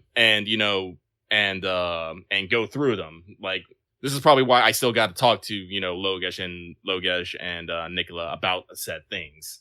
Honestly, I feel like at least with Logesh, the conversation can be multifold now. Because I can also be asking him about what he did on his flat salt vacation. Mm-hmm. Well, yes, no. Like, it doesn't come across as much as I would like to, but Enos is supposed to kind of be that lawful evil character to use D&D terms. Like, Enos, like I said, we big family. He loves his family. He loves helping them. He'd do anything for them. But that's the thing. He'll do anything for them. Yeah, Enos is our I don't want to say our token. Well, you're a token shady guy. Like, some of the other characters have, flexible moral compasses. Actually, I want to say I think nobody is correctly like pure and good and just. Like, I mean, I rib Axe a little because I think it's the part of his character that I want to say feels the most unrealistic. I joked about Leslock being like agnostic. Like, I do sometimes feel like Axe's character's relationship with religion is a little too hands off. Mm-hmm. And who knows, maybe part of the current character arc is improving that, but like even if he's not cool about the Church of Hydrus, like the Church of the Seven, Hydrus is pretty important because you have tangible evidence that he did stuff and is kind of like linked into, your whole origin. But also, there's a whole bunch of other deities that are cool too. Like, I've been spinning this tale that, some of your ancestors, well, some of their ancestors anyway. House Logi's ancestors were real tight with Fornaxia, the goddess of fire. And also, I should find characters who can push Leslie on this more, but Leslie almost never thinks about Sylvanus the Woodlord, despite the fact that he's pretty good at Sylvanus's gifted sorcery. Unfortunately, I think Axe usually thinks of his sorcery as in more mechanical benefits and goal and how he can use them. He thinks of them as well. I do want to say he does like them as cool tools. I also think the reverse is true, and it's one of those things of like you asked him about this too. Axe buys spells so that he can use them. And if he's not using them, he feels like he wasted his EXP. But some of them he definitely bought just because they sounded cool, which is like fine. But yeah, we don't want to shoehorn him into everything. But yes, no, like the like that's I think one of like talking about like moral gooditude. Like Leslie has some interesting relationship back and forth, and he doesn't get to act on it because I do think Axe does a very good job of role playing Leslie as like the burdened child, basically. Like, he's the guy who got, despite the fact that I think in age range he's technically in the middle because some of Nikola and Logesh are from slightly different bloodlines. But like he is the guy who's been shouldered with all the responsibility, so like he does kind of carry that weight, so he does act like he can't be free about shit all the time, which I feel like is a very correct vibe. But like he's got a vengeful streak. Comrade really is about violence. Like he's always had a little bit of a violent temperament, and a lot of his solutions involve hitting things. When Leslie gave him carte blanche, his first plan was, criminals? I'm gonna find somebody in charge and kill him. Gonna find their commander and shank him. No, Enos is. Well, my plan is to make Enos a lot more sinister than that. Like I said, he actually has espionage. He's actually very good at ingratiating social circus. And see, the only problem that hasn't really got a choice is I've really never had to make someone fucking disappear yet. So it hasn't necessarily come up. But yeah, I'm still seeding the list of like, people of different spectrums of like annoying and possible complications to serious threats. I think most of the people you've pegged right away as like possible enemies are still a little too big for you guys to chew on. But the list is definitely growing, and I'm sure there will be opportunities for you guys to get out there. No, like when I get like I said, like I was looking at like sinister operatives and regular forces. I was like, I am probably gonna have to get this. I was also trying to figure out how do I actually gotta start working on my information network as well. Get out there and start being. I mean, honestly, we've talked about it before. Some of that can just be as simple as you going like, "Hey, I want to starting an information network. How do I get some people on my side?" And that would probably be like, "Well, roll some student of espionage to start recruiting agents and distributing them in spy places." Or obviously, there's also a solution. It's I'm like, "What's your wealth level?" Roll command plus haggle, spend coin, get info. Yeah, but money is a great motivator. It is. So I should actually. That was more for Night's Black Agents, but I should make sure that Enos understands the mice equation. Yeah. What was it? Money, ideology. C is money, ideology, coercion. What's E? I'm trying to remember. Right. It stands for money, ideology, compromise, or coercion. Ego. Ego. Get people to flip because they're out there. Yeah. Basically, you appeal to one of those 4 ones to get someone to flip. Yeah. So you either pay them, you talk a good game, you force them, or you basically say you could, or you call them a pussy, for lack of a better word. What are you, chicken? But no. So like. That's like one of those things of like I want Enos to be someone who is shady and confrontational, but with the family's best interest at heart. Which honestly, that's for a Noble Houses game, you always want one of those guys. Yeah. So like that's like honestly like eventually I'm gonna start taking the shit like Stain the Soul. I've already talked to Omega that I'm probably gonna make like a stronger version of it too. That's probably going to be one of Enos's like super special secret spells or something. It was just gonna be Stain the Soul instead of it just. What does Stain the Soul normally last? Like days, like upgraded to years or forever. Yeah. I had a good name for it too. What was it? Was it like Subsume the Soul? It was that or just straight up Corrupt. I think. Or Corrupt the Soul. Around. One of those. I don't know. But yeah, no. So I'm gonna start taking the weird heretical ass soulcraft, and hopefully, like I'm hoping. Again, this is Lucky. Lucky hopes for things. I don't expect them. I'm hoping I get to learn whatever the ancient kind of soulcraft is, and that gets into the weird stuff, which may play into this flavor if I'm understanding what Mega is putting down in his hints and whatnot. I mean, I definitely think some of the spells in that vein of the ancient soulcraft will be directly related to a question you've had, which is like using it to kill people better. That is kind of a question of like, we've talked about this, and that was actually part of the conversation I really had with you in character of like, man, I'm pretty good at sorcery. Sorcery is pretty cool, but like, even if I, cast Heart-Seeking Blade, that's like, I have to hit people, It just makes the weapon better. It doesn't make me better. We had a pretty good conversation about that, actually. Yeah. So even if like I know that like Logesh is not going to sell the sword, I still have to be like, hey, that's an option. Why didn't you? Because it's an important stone. It's like, are you treating it like an important stone? And sword, you seem to be being more wishy-washy over than not. Like, why can't you commit to it? And I think both in and out of character, that is a good tech to take, because that's the kind of thing where like either Logesh or Loth would go, you're right, it's not that important. And I don't think he'd sell it because it's useful, but he would be like, hey, Marquis, what should we do with this sword? Appeal to authority. Yeah. Or he'll be like, no, you're right, fuck you. This sword is important. I'm going to do something about it. So it's like, I want Enos to be confrontational to promote character growth. I don't actually, it's not necessarily the Lancer. It can be though. Like some of that is the Lancer is playing the foil to the hero, but it's just foil stuff. And it's very fun because this is a thing I've talked about before, like explicitly, but as the game master, this is also a big part of my job is like attacking character motivations and preconceptions, like I said, and like making you guys think things.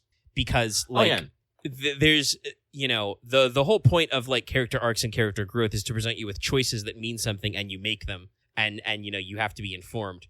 Like, it's very funny to me that, especially right now, just because of the way the timing is worked out, but I feel like right now we're really swept up in like it's subtle, but there's a lot of storytelling going on with the Fae, which kind of confronts, because like obviously that's always been a little bit on the mind since we actually started the session, because Dallas decided to be a funny haha and be like distantly Fae-blooded and to pick up some glamour and stuff. And that was literally Dallas going like, I want to be funny haha.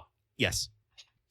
And I mean, I should probably figure out a way to make it play up more, but I do think I like the kind of character juxtaposition there of like, I'm a man of healing, a man of science, I'm in this very ordered sorcery that is all about, numbers and values and formula and equal and opposite elements.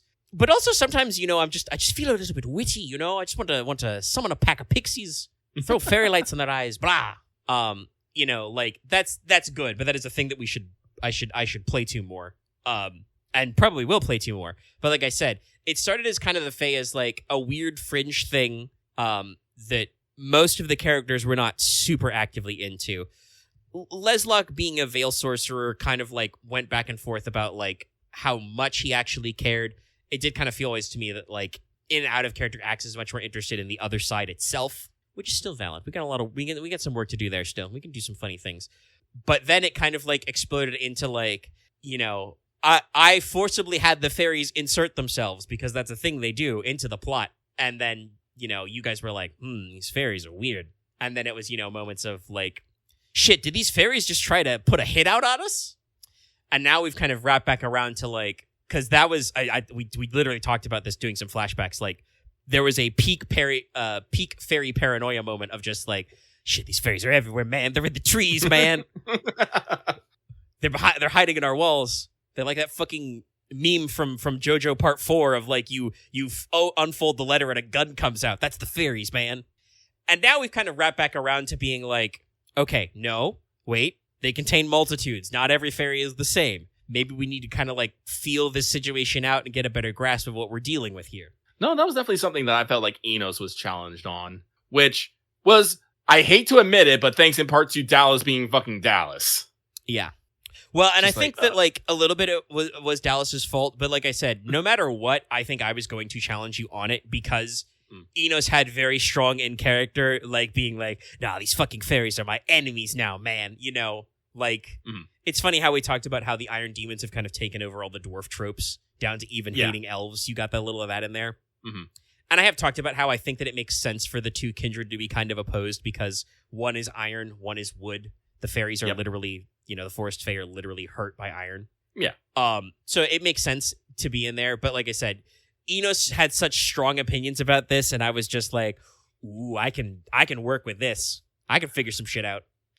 Like, even when they were doing that, we were doing that conversation with Aesopher in the room. It's like, are they people? Yeah. And I'm pretty sure Aesopher was like, yes, I'm here. I'm listening. It's like, I think she even asked, should I take offense to that? And Enos says, no, you should not. Enos picking the correct choice with the summer fairy. If she had take offense, she probably would have been like, very well, I shall have to throw you out the window now.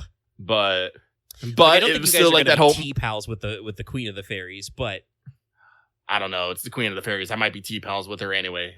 Well, that I don't know. You can decide that in character or not. But like I said, it's one of those things of like, I've said this before. Every one of the, especially because you did make it a pretty central part of your character, every one of the kindred has an opportunity for a fairly in-depth look at their culture and what their relationship is with your house, the other houses, humans in general, and also external forces, as yet unseen, and kind of like dive into that. And it just so happens that I feel like, other than maybe the initial push with like getting a lot of Iron Demon world building out and like introducing some stuff, that the crew who like sprang forward the most is like the Fae and the Harpies a little bit.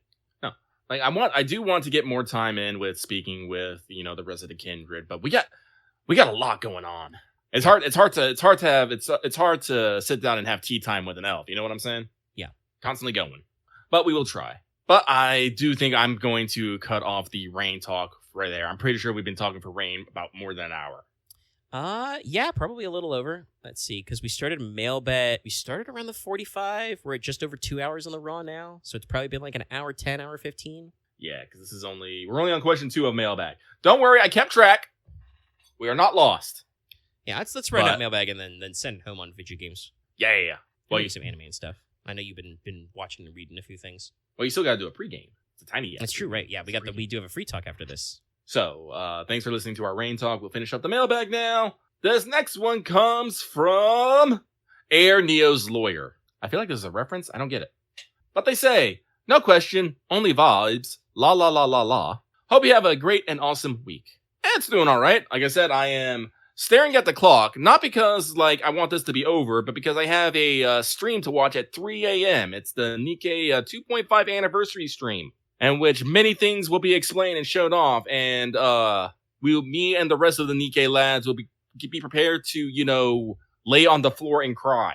It's gonna be great. But moving on, this next one comes from the Tyrant King watching an episode of the Yu-Gi-Oh! Cold Case Files. What? So, this and the previous AOs were both about that. This is a topic that I will probably go in much more in depth in the Yap session before we get into the actual Fail Portrayal. Hey, if you want to hear about Yu-Gi-Oh!, watch Fail Portrayal every Tuesday. We're killing it.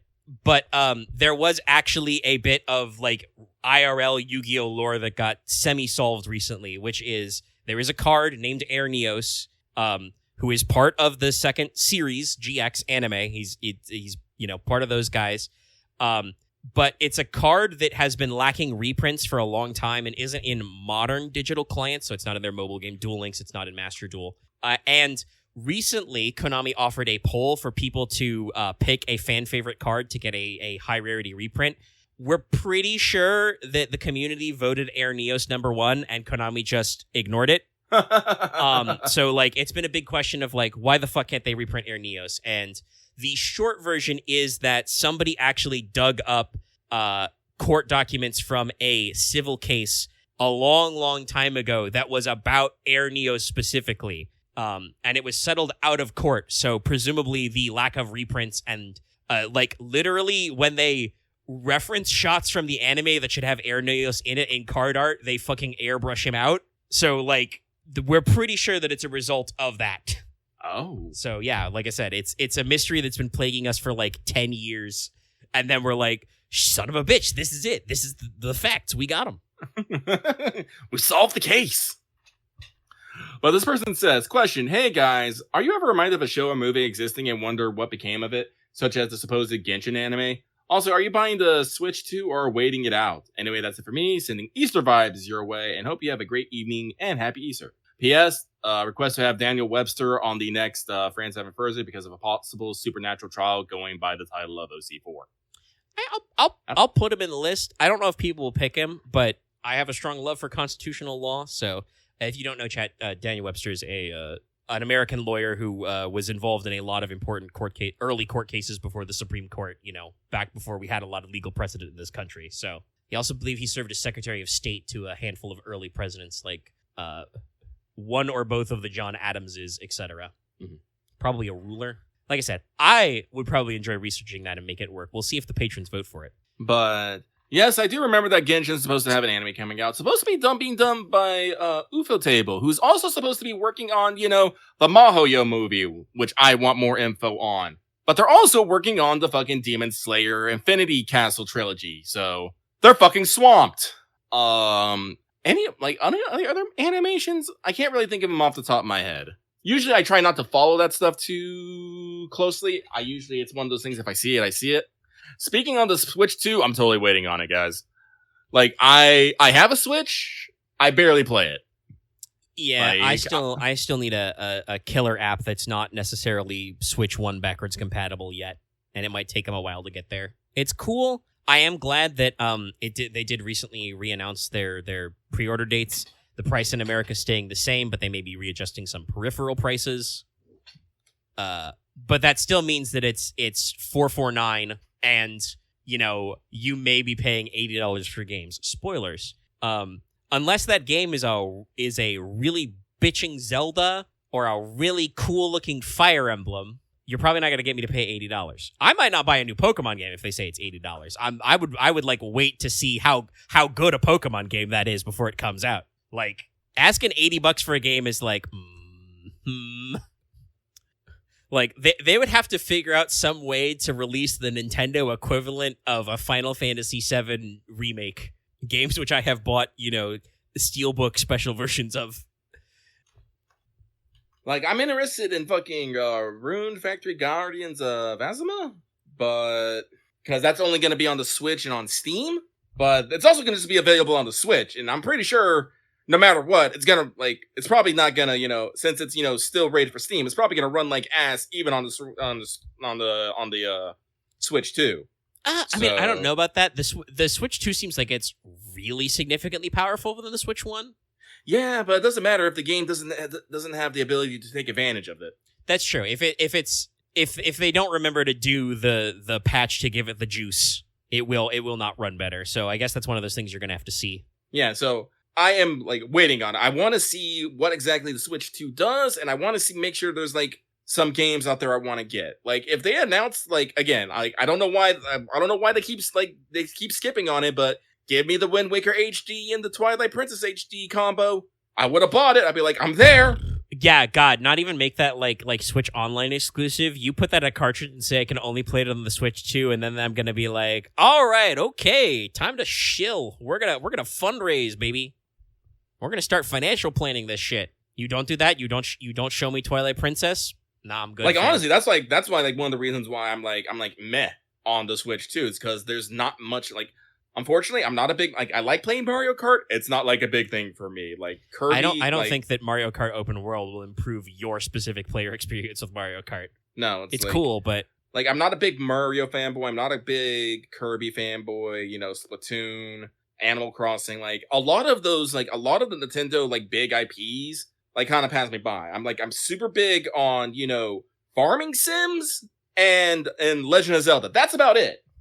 You might catch me with an RPG here and there, but other than that, that's usually what I play on the Switch. I do believe that I heard that everybody who went to the press event to try it out to get hands on with Mario Kart World played as the cow. Yep. It's memeing right now. I think Nintendo America just, did a picture of the cow and just went moo. It's pretty funny. It is pretty funny. So, like, right now, the Switch 2 doesn't, like, have anything that is directly appealing to me, so I'm not gonna, directly appeal with my wallet. Yeah, and Eventually, I think the biggest game they announced is, like, for me, is, like, they said Hades 2 will be coming to Switch and Switch 2 first. And, like I said, because it was physical and came with a little art book, I played the original Hades on Switch, so that's neat. I could do that again. That's, like I said, I got a lot of Hades done lying in bed playing on my Switch. But if it's Switch 1 compatible, I'm not going to buy a whole new ass Switch for Hades 2. I have a revelation. It's probably not a revelation to everybody at home, but I've completely whiffed on Metroid Prime. I've never played a Metroid Prime, so they're not going to get me that way. I've played a few Metroid games, mostly the 2D ones. Those are cool. I never played Prime. You're not going to get me like that. But like I said, like I don't. Even if it's coming to whatchamacallit, even if it's coming to Switch first, I know that Hades 2 will eventually like full release on other consoles and on and obviously is on Steam Early Access right now. So like I have other ways to play it. It's a console lives and dies by its exclusives, and your exclusives have to like make it worth the price point. I have found the PS5 eminently worth its price point, but I know that some people to this day are still not satisfied with the exclusivities of the PS5. And that's fine. Mm-hmm. God knows we've talked up and down about Xbox's struggle to find like exclusives, find its niche. Also, hey, is that still? Yeah, I think they said that it should be the 20th. So I guess next week we're going to find out if the Oblivion remaster and or remake is real, because we're still not entirely sure which it's supposed to be. 1 second. Yeah, so, I'm pretty sure eventually I will probably get a Switch 2, because there will be enough games that I will want to buy, and I will understand what I'll be exactly getting into, but for right now, nay. So, that is that. Was there anything else in here? Nope. Then we're gonna keep going. Moving on. This next one comes from Agent 418, who says, "Hello, Lucky and Omega. Have a good weekend, y'all." Thank you. I will have a good weekend. I'm going to be overhyped until the middle of next week, I think. Yeah, because even if the stream is tonight, the event won't start until, like, Wednesday for me. So I'll just be vibrating, waiting. Sorry, somebody in chat said Oblivion remastered. And I'm like, yeah. I clipped a Reddit post that I loved where somebody was like, you boot up the Oblivion remaster. The title starts. You hear the VO. Suddenly a fade to black screen. The screen goes up. Ah, you're finally awake. He's done it again. Gotcha! Got you again. Like, it's so good. I do surely believe they are only remastering and or remaking Oblivion just because Todd Howard wants people to shut the fuck up that they only keep re-releasing Skyrim. Well, fucking... I forgot the name of their fucking space one. Starfield didn't really do much for them. At this point, I think I think I'm not going to play Starfield until somehow, some way that shit ends up on PS Plus. Probably. It's still, because it's like almost always, they don't do the discounts deep enough on Steam, and it still has mixed reviews on Steam, like years later. I'm also kind of interested because we thought that an Oblivion remake or remaster was coming because of those FTC court documents. On that list of project is also a remaster of Fallout 3. That I'm kind of interested to see, because I haven't played Fallout 3 since the PS3 days. If it's a remaster, that just means it's going to be shades of brown and gray at higher detail. I'm not about it. Yeah, like I said, I think the leaks were phrased as remaster, but some people are like, or maybe the leaks were phrased as remake, but some people are wondering if it's just a remaster from like modern leaks. But I also saw people say that they're like, they don't think that the screenshots that we've seen leaks from are in Gamebryo. Like, they think it's a UE5 remake. If it is an Unreal 5 remake of Fallout 3, I would probably play that just to see. Yeah. If it was a remake, yeah, I'd probably play it too. But if it's just a remaster, pass me on that shit. Unless Todd Howard can personally assure me that every single bug I experienced playing Fallout 3, because, Chad, I played a shitload of Fallout 3, in case you don't know. I've probably played more New Vegas, not recently, because that's also another game I only played on the PS3. But I played a shitload of New Vegas, but I played a fuck ton of Fallout 3. It was, like many other people, for me, like many other people's first Fallout game. That, honestly, if they do a UE5 remake, I would probably stream my playthrough of Fallout 3 just so I can yell about it, because I still have things I'm still upset about. Chad, in the Point Lookout DLC, you have to fight swamp mutant cannibals who have breech-loading double-barreled shotguns. But because this was the fourth DLC they did, they had to give them free bonus damage to be able to hurt you through your free winterized power armor you acquired from the first DLC they released. It's dumb as hell. Never mind how many times they start DLC to take away your shit by having people just club you over the head and knock you out. God, I can stream the pit and I get to yell at how fucking stupid the pit is. Hate that DLC. It's dumb. Like I said, I got a lot of shit to say about Fallout 3. Anyway, no, like, I'd be interested probably in whatever their next Skyrim is, but I don't know if they're ever gonna make another Skyrim. I'm gonna be real. They showed a teaser. Oh my god. They showed a teaser for Elder Scrolls 6 the number of years ago it has been, which is longer than the time it took them to release Skyrim. Like, I don't know the exact stat, but like they teased Starfield and Elder Scrolls 6 the same E3. First of all, it was at E3. That's how fucking long ago that was. But I believe the gap from then until now is longer than the gap from when they, I know it's longer than the gap from when they released Skyrim to when they teased Elder Scrolls 6. I think it's longer than between 4 and 5 as well. Like, it's been an unbelievable amount of years since they said, oh, we're working on Elder Scrolls 6. That is a game that if they actually make, I think would be as hype as GTA 6. GTA 6 I don't think deserves its hype. Like, people are correct, it's super hype, and the GTA 5 was super hype. It's just one of those things that I don't understand why people are hyped. I think they're just hyped because they think they should be hyped, you know? Yeah. And so it's true that there will be a hype because people are gonna like psych themselves into it. Elder Scrolls 6, I think, is actually one of those moments that would be like, holy shit, they're actually releasing Elder Scrolls 6. I know what that game looks like, you know. But, you know, we'll see. No, like thinking about the Oblivion like remaster / remake. I just remember like that's like my first Fallout was 3. My first Elder Scrolls was Oblivion 4. Honestly, frankly speaking, didn't have a great time with Oblivion. Like, that was the game that realized, like, oh yeah, when you level up, your enemies level up with you. So if you're not building, like, if you're not being optimal in your blades, you just get fucking murked all over the fucking place. And it's still, and like, I have nightmares about this dude. I can't remember where it was in the town, but there was this dude, because I played on the PS3. There was this dude in like the swamp ass town that you would talk to, and he would constantly be drinking from a cup, and his mouth would deform around the cup every time he drank from it. And I'm just all like, how did this game get past everything? Oblivion as hell. I know, it's so right. Stop. It's just like, you have violated the law. So I'm just like I can genuinely say like Skyrim is a good and fun game. You know, I'm one of those people. I beat it vanilla several times, then I got into modding it and doing all the crazy stuff within it. If I wanted to, I could probably pick up Skyrim and go have a decent ass time with it right fucking now. Honestly, I can't imagine myself. I have to in my life sometimes fight the urge to just start a new Skyrim save.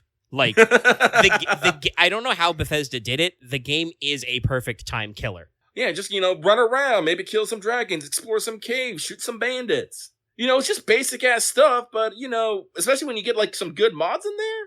Yeah. Hell, even the base people cannot understand how hype I specifically was for the house building DLC. Like, that's so fucking fun. And I never finished decorating all my houses because the amount of materials you need to make all your fucking furniture sucks. What do you mean I need 2 saber cat eyes and 10 saber cat pelts to make 1 stuffed saber cat? But, God, it's fun. And all the powers are cool, like just unlocking dragon shouts. The fact that it's probably been a year since I played Skyrim last, so I'm like, oh, I don't remember what's here. And I'm like, ooh, it's this one. I love this one. Skyrim, baby. Skyrim, baby.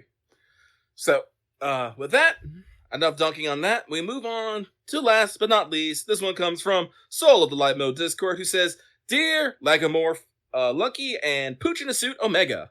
I see you watched our Sam and Max playthrough. I am glad that we were able to get through that one on runtime. I had to pull out the walkthrough, but I'm kind of glad I did, because otherwise I'm pretty sure I wouldn't have actually figured out most those last couple things. Also, you pulled out we discovered later you pulled out the walkthrough when we were like 90% of the way through the game.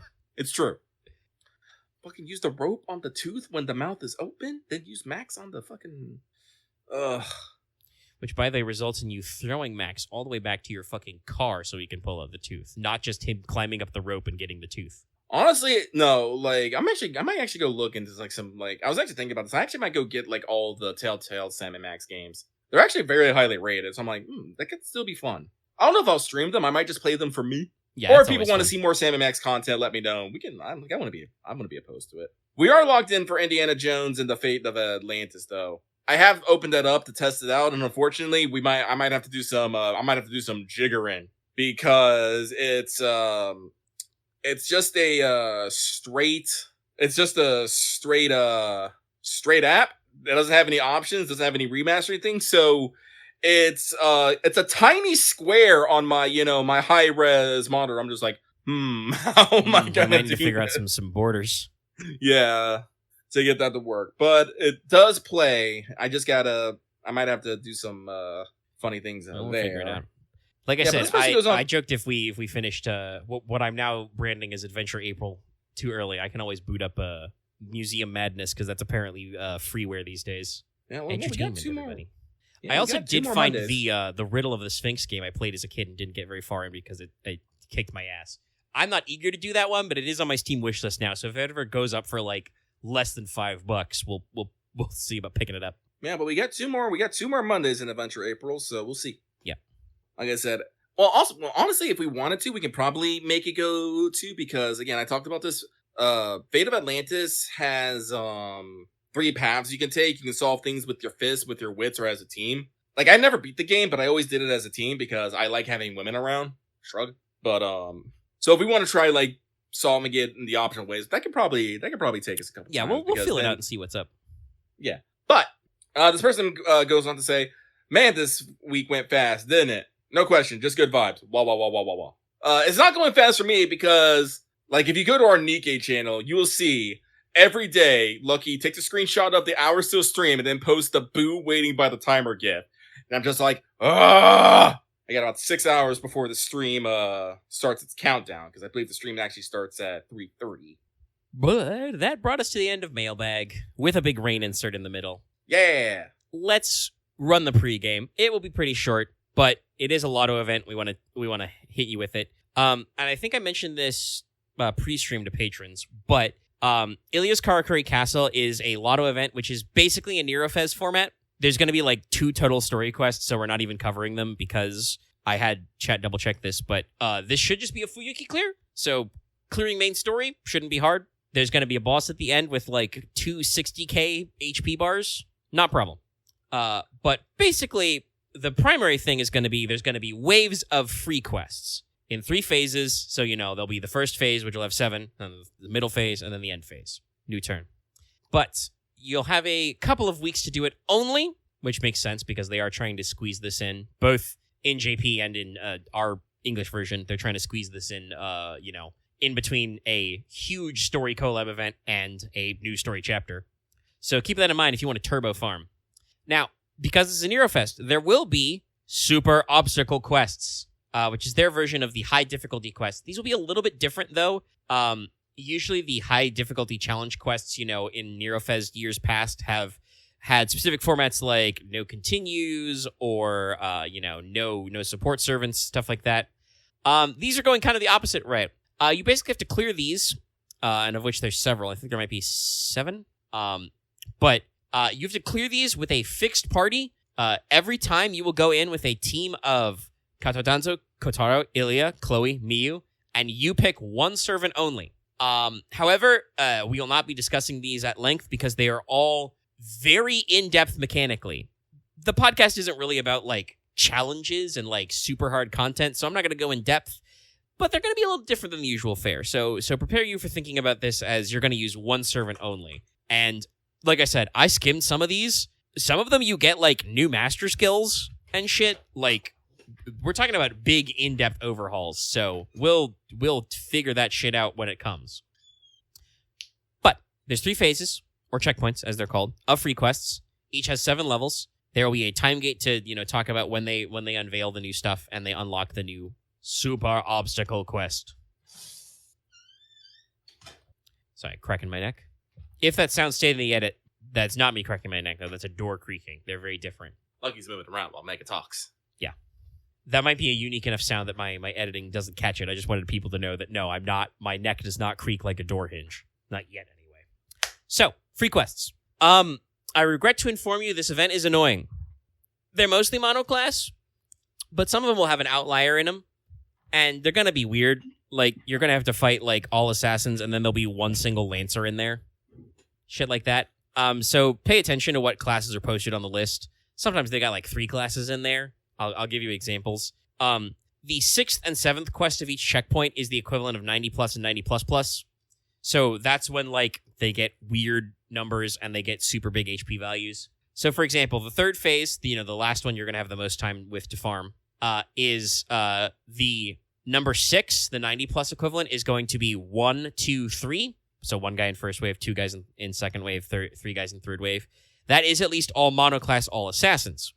The 90 plus plus equivalent, the 7th quest, will be 3, 1, 3, and it will be mostly riders, but they tacked on an Avenger and an Archer in there. So, like I said, the class comps don't necessarily line up. And the 90 plus-ish, the 6th rounds, usually cap out about 100k HP per guy. The 7th quest, the ones where we get real freaky, can go as high as 600k.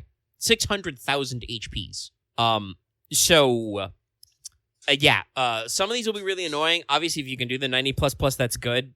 But if you just had to do the 90 plus one, the 6th one, that's probably fine.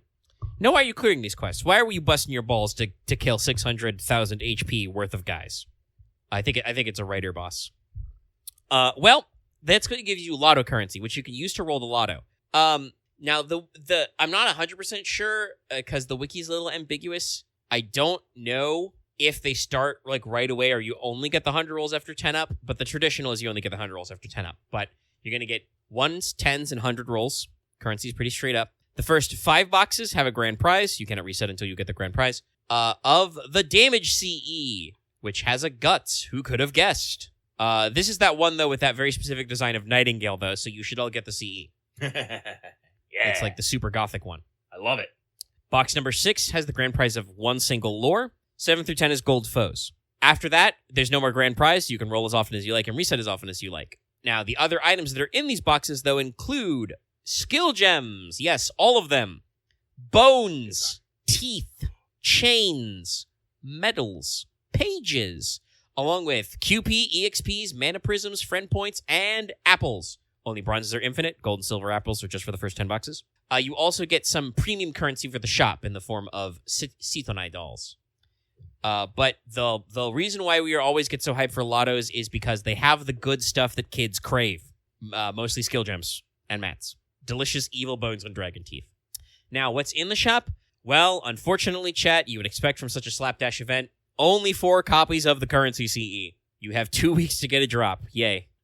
But it also gives you regular foes, silver and gold foes. It's got more leaves, more leafs. There's no EXPs in the shop because they're all in the lotto, but there are all 7 kinds of statues. Just all of them, all the statues in the shop. So that's good. So you might need that. Let's see, I got a couple kinds of statues I run a little low on. So all statues, pretty good. And you also get even more mats like hero proofs, stakes, spinal fluids, seeds, gears, lanugos, rings, lamps, cores, scarabs, and shiny dinosaur scales. Also, the special lotto currency I mentioned before, that's what you use to buy the 4 lores in the shop. We're really ramping up lore production. All 3 of the command codes are purchasable that way, along with all the requisite keys. And at the end, they can also be, the Seatonite dolls can also be exchanged for QP. So again, the lotto will give you the good stuff that kids crave. Delicious QP cereal coming to a retailer near you. And to make this easier, we have a, much like how this pregame is short, we have a short list of bonus servants. The new assassin, Kashin Kojin, gets plus 100% damage and 50% bond. Chloe, Ilia, Mio, Katadanzo, Sitonai, and Kotaro get 50% damage up and 20% bond. That's it. But the damage CE is additional damage, so keep that in mind. That should make some of these fights a little easier. Your banners are going to be pretty simple. You're going to debut with the new permanent assassin, Kashin Kojin, along with Danzo and Kotaro. Also in this read-up, you're going to get a Ilia Mio Kotaro and a Sitonai Miu Kotaro banner. So if you're missing your Mius for any reason, plenty of opportunity to get more. And it really is that simple. There's not a lot to talk about. Like I said, there's literally 2 story nodes, one to start, one to finish. That'll get you your grail. And the rest is just free quests and challenge quests. So a lot of funny stuff. Robin saying if the new assassin wasn't permanent, he'd be dead. No, fair. Yeah. But she is permanent because the game designers realized, shit, we haven't had a new permanent assassin in like 5 out of the 8 years this game has been around. Fuck. So yeah, that's cool. That means I gotta work on a wanted over this weekend and week. Got a few days though to put that together. And yeah, it's just gonna be, I would say it's gonna be a good time because you're gonna be fucking slamming a lotto desperately because there's delicious things. But, you know, we'll have a fun time. And that is that. That means we can move on to what's up. What's up? Just some funny little video game things. We kind of briefly talked about Schedule 1. I do kind of want to like conclude that, I think, because I feel like we're kind of like done with the game for now. Yeah, it's not that like I don't want to say like we're done with the game because I do like to pop it open and stuff. But the problem is that because it's so early access, like once you hit a certain point, there's not much to do. I think like last time we played, we just unlocked the dock, which is, 50K. Yeah. I think the only thing that we have that we'll have to get is we could buy taco ticklers, which will let us launder even more money. And after that, it's just unlocking more levels to unlock more zones, to get more people to sell drugs to, get maybe a couple more dealers so we don't have to drown ourselves. We have basically completed the gameplay loop of upgrading our we're at a case where, I mean, yes, there are, like, you can buy, like, fancy jewelry and cosmetics and shit, and obviously, like, there's some furniture that's mostly cosmetic, but I think, like you said, we've technically completed the gameplay loop. We've unlocked all the 3 available products. We can produce the wheat, the marijuana, the methamphetamine, and the cocaine. The cocaine. So, like, we've done all that. We've established all our, like, all of the... Actually, technically, I think the sweatshop over the Chinese restaurant's not occupied right now, but it was occupied. So, like, we've had operations at all of the locations you can buy. Like you said, we could save up another 50K and buy taco ticklers, but, like, that just makes it so we can launder more money. What are we laundering money for? Because we've already bought all the properties, you know? Yeah, so... We could buy cars, but I think like, honestly, zipping around on a skateboard is usually enough. And if we need big ass, because... We've unlocked deliveries. Deliveries can just deliver a fuck ton of shit to wherever we need to. I mean, deliveries are literally the storage space of a van to your door. Yeah. So guess what? If you buy the Veep or the van, then you've just got one of those rolling, right? Like, it doesn't matter. No, so, like I don't think we're done with the game. Like, because, again, like, I check on development. Tyler, who I am assuming runs Tyler's video game studio, has like this big old list of things he wants to do, but he says he's going to be focusing on big monthly updates rather than living ones. So, I'll probably check in every once in a while. Yeah, it's the kind of thing where like we'll check it out occasionally, but for now we've kind of like kingpinified ourselves. Like the only thing to do is to make other new combos, and like honestly, I don't want to do that. Like that's I believe Tyler has talked about this, but like the menu of combinations gets like really full really fast. Yeah, no, like I have my own little game that I'm working on that I play like in the early morning when I just want to, make drugs and chill. That's a vibe now, by the way. And I have literally pulled up a calculator, be like, all right, I want to see if I can get this combination. I do that in the calculator, I put it in the game and I run it. Then I give it a cool name.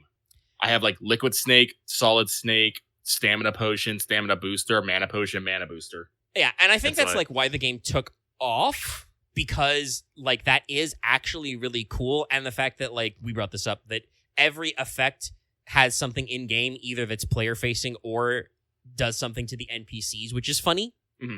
Like, there's a sense of humor about it. The game is very tongue-in-cheek, honestly, which is good for a game about making drugs. Like, personally, I'm pro-legalization of weed. The fact that the game is called Schedule 1 and marijuana is a Schedule 1 narcotic is, like, stupid. If you don't know, by the way that this is about the U.S. Enforcement agencies, the way that the Drug Act works is they're on different schedules. Schedule 1 is supposed to be no known or accepted medical or personal use. That's just not true, literally. Like marijuana can be prescribed to be medicinal in some cases. It's a great pain reliever. Yeah, I mean, and for some people, it is good for anxiety. Like there are medically accepted uses of it, so it should not be a Schedule 1. And I think that was something the previous administration was working on, but I don't know where that came out there. But like, that's fine. As a general rule, this is my advice to you as someone who went through a criminal justice course where we learned about like evidence collection for drugs and stuff. Do not consume methamphetamines. Do not take crystal meth. It's very bad for you. The game, as a joke, lets you like mix in, battery acid and motor oil and gasoline and shit in there. That's actually how you make crystal meth. How you crystallize the meth is like you need like battery acid and phosphorus, and it's bad for you. It's very bad for you. Don't do it. Very bad. It's also volatile. How they figure this shit out? I have no idea. Like literally, like in my evidence collection courses, they were like, "Here's how you know you've come across I forget what the exact name for it was, but there's like a word for like a pocket meth lab because you can technically do the mix of meth as a self-sustaining chemical reaction in like a 2-liter soda bottle. Which means that meth dealers have possibly explosive materials rattling around in their car trunks sometime. Which is also the thing they talk about, right? It's bad. It's very bad. I'm not actually sure like what the medical profile of cocaine and coca leaf is like. Probably shouldn't be snorting cocaine just because I know that physically fucks up your mucous membranes in your nose. Well, yeah, you shouldn't snort anything, really. Cocaine, I believe, does have, like, if I remember correctly, does have, like, bad effects, but generally a lot of, like, while cocaine is dangerous on its own for its addictive nature, a lot of the other dangers of cocaine is because people will mix shit in with cocaine in order to, And once again, when they do the thing that makes it crystal, when they do the thing that makes it crack rock, that's bad. That involves additives and shit. That's bad for you. Don't do that. Yeah. Don't smoke crack. Like actual like refined. Keep it clean. Do shrooms and marijuana. Yes, that there are also, by the way, funnily enough, lots of medical research that hallucinogenic mushrooms might actually be helpful for certain conditions, and also are just a vibe. And I do believe that is the next big drug that Tyler's thinking of adding. That's supposed to be the next big monthly update is going to be shrooms. Yeah, Lucky's never done like meth or stuff. I have done copious amounts of the Mary J and shrooms back in the day. They are okay in my book. But yeah, so like I said, the game has a little tongue-in-cheek, so we don't want to promote drug use, but some of the drugs you can make in the game will really fuck your shit up, so being funny about it is, like, I think part of the charm. And also, like, I'm pretty sure that the author is probably not originally American based on some of the content. Like one of the things you can buy generic is paracetamol. Mm-hmm. That's, like, sold generically most other places. In America, we almost exclusively refer to it as Tylenol, even though that is a brand name, but that's what Tylenol is, mostly. Is it acetaminophen, then? That's Advil, I think, is acetaminophen. That's Tylenol. It's not... Sorry, there's a proper name for Tylenol here, and it's not paramesol, but it's... Yeah, the active ingredient in Tylenol is paracetamol, but it also has a few other things. But like I said, we don't usually, because you can buy it just generic name brand overseas. So like I think that the original author is not American because I think Viagra is just called Viagra. Like it's just a name. They used the name brand for the blue pill. But yeah, they've done a thing that I think is very funny about just how like the cops are not a serious threat to your operation. They're just fucking annoying. Yeah. I do think there are plans to make them more a threat to your operation, but... And I think that should be part of the more dynamic difficulty. Like, right now, you can literally just leave your fucking front door of the bungalow open so that when the cops walk by, they can see your whole-ass grow house or meth lab in there. Like, what's up? How you doing? Which, once again, I have actually studied a little bit of law. Not a lawyer, but I have studied this sort of thing. If you leave your door open and the cops see you growing weed or boiling meth, that's probable cause, baby. Plain sight doctrine. If they can see it from the fucking street without invading your reasonable expectation of privacy, they can be like, holy shit, that guy's boiling meth. The thing that I don't think the game will get into is the shit that's talking about warrants and other stuff. Like, I don't think we're ever gonna have to worry about the cops finding your marijuana grow house because they're using helicopters with forward-looking IR to see the hot lamps inside your house, which is a question of whether or not the police need warrants for that, but I personally say that they should, because I think an infrared camera that can penetrate your walls violates your reasonable expectation of privacy under the Fourth Amendment. I think so as well. But yeah, But like I said, if they more walk by dynamic and see would your matter. trash full of fucking fertilizer soil, and empty fucking weed seed caps, they should probably be like, there might be something funny going on there. Or like I said, I know you didn't really get into the meth business, but luckily hiring a chemist eliminated the trash. But when I was doing it manually, every time I did it, I would have a bottle of acid and phosphorus left over, and it's like somebody should probably be wondering why my dumpster's full of empty capsules of phosphorus bottles and generic acid. Never mind that while it wasn't actually a trash item in game, but I imagine I would have a shitload of waste because of the pseudoephedrine I'm using, the pseudo tablets I'm just dumping in here. So like, yeah, making them maybe a little smarter, a little more dynamic might be good to give the game a challenge. Because like I said, they're not actually a threat; they're just annoying. Because they'll set up vehicle checkpoints and like run a curfew and shit like that. And also, to be fair, some of the people you sell drugs to are stupid, and they will ask you to do drug deals in the middle of plain sight. Oh God.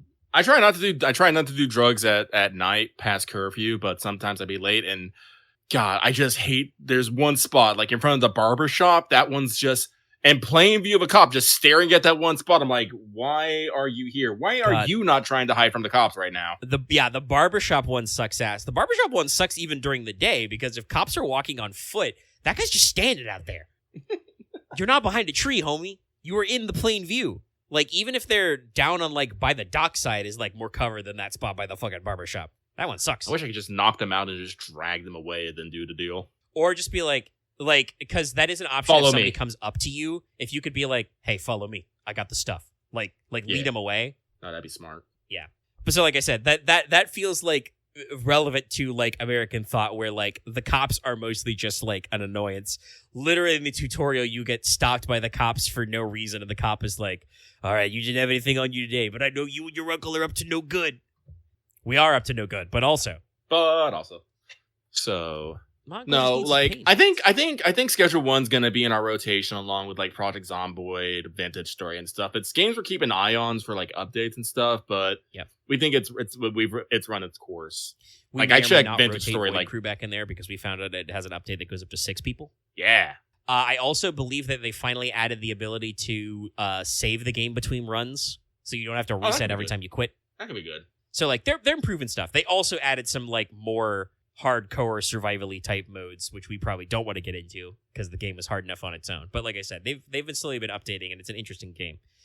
But yeah, I think that works as a perfect segue away from Schedule 1 as a game we're gonna keep in our rotation, looking for updates to another game that we may also do that for, that we've just discovered. So I think I first put it on our radar a couple weeks ago because I was just like moseying through Steam games, and Steam was just like, hey, check this game out. It's free, which is Supermarket Together. I had seen a couple of people stream it before, and also many similar games. There are quite a few that are very popular right now.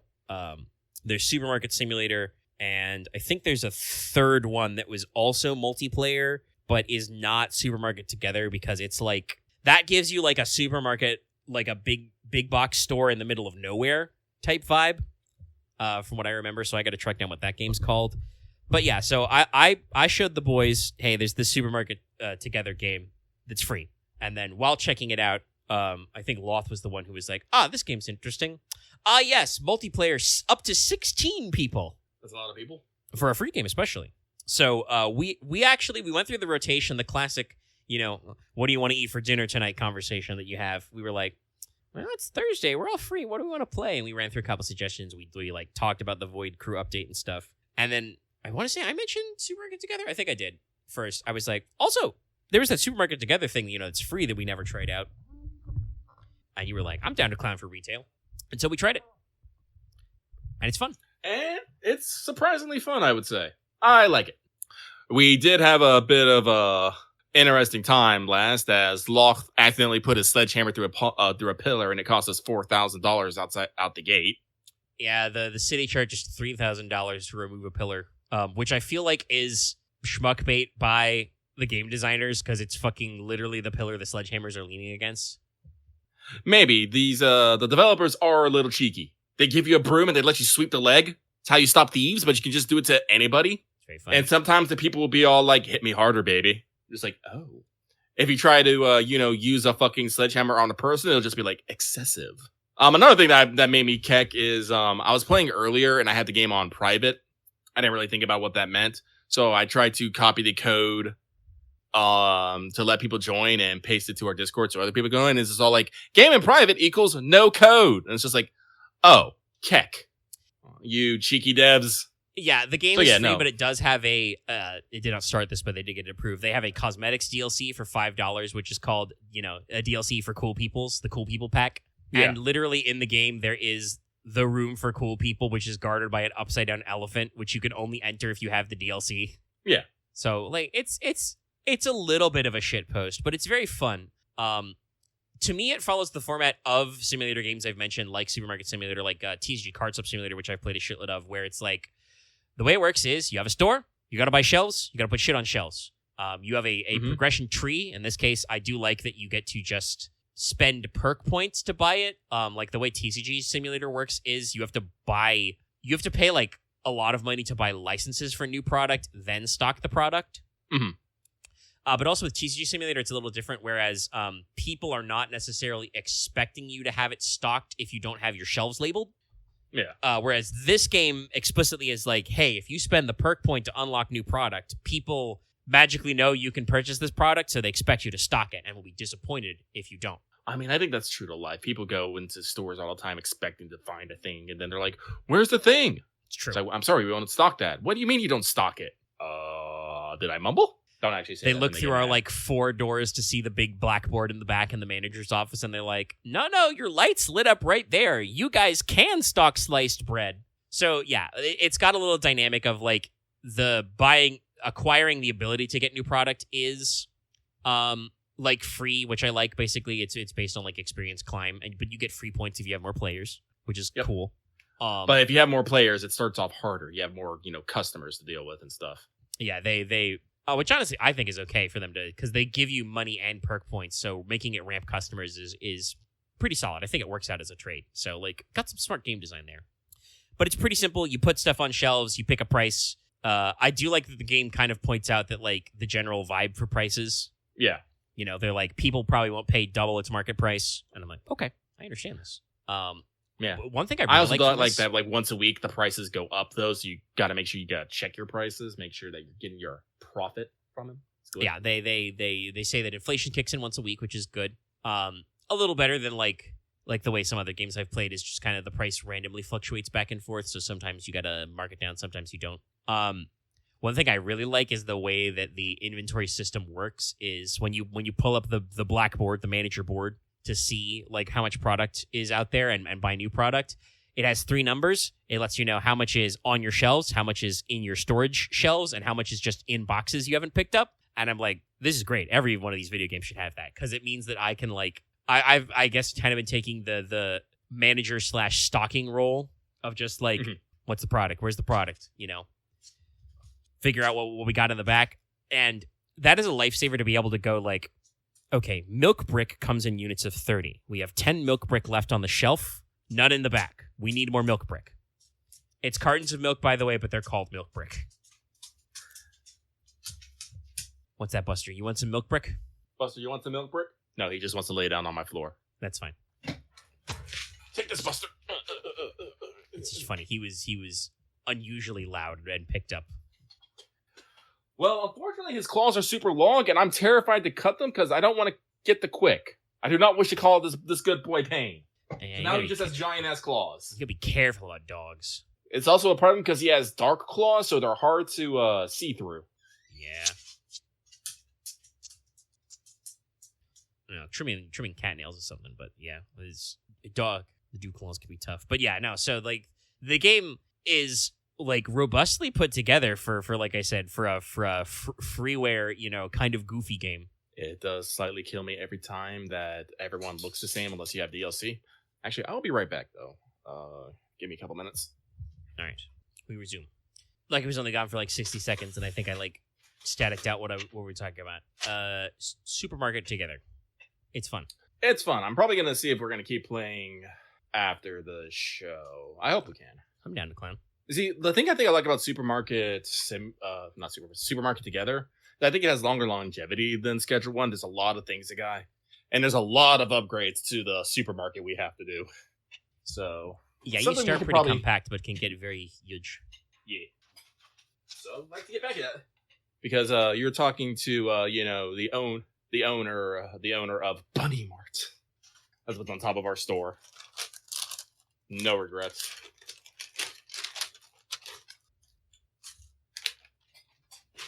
My roommate had Taco Bell, and I was like, shit, I want Taco Bell. So I ordered Taco Bell. That's what Lucky stepped away to go grab.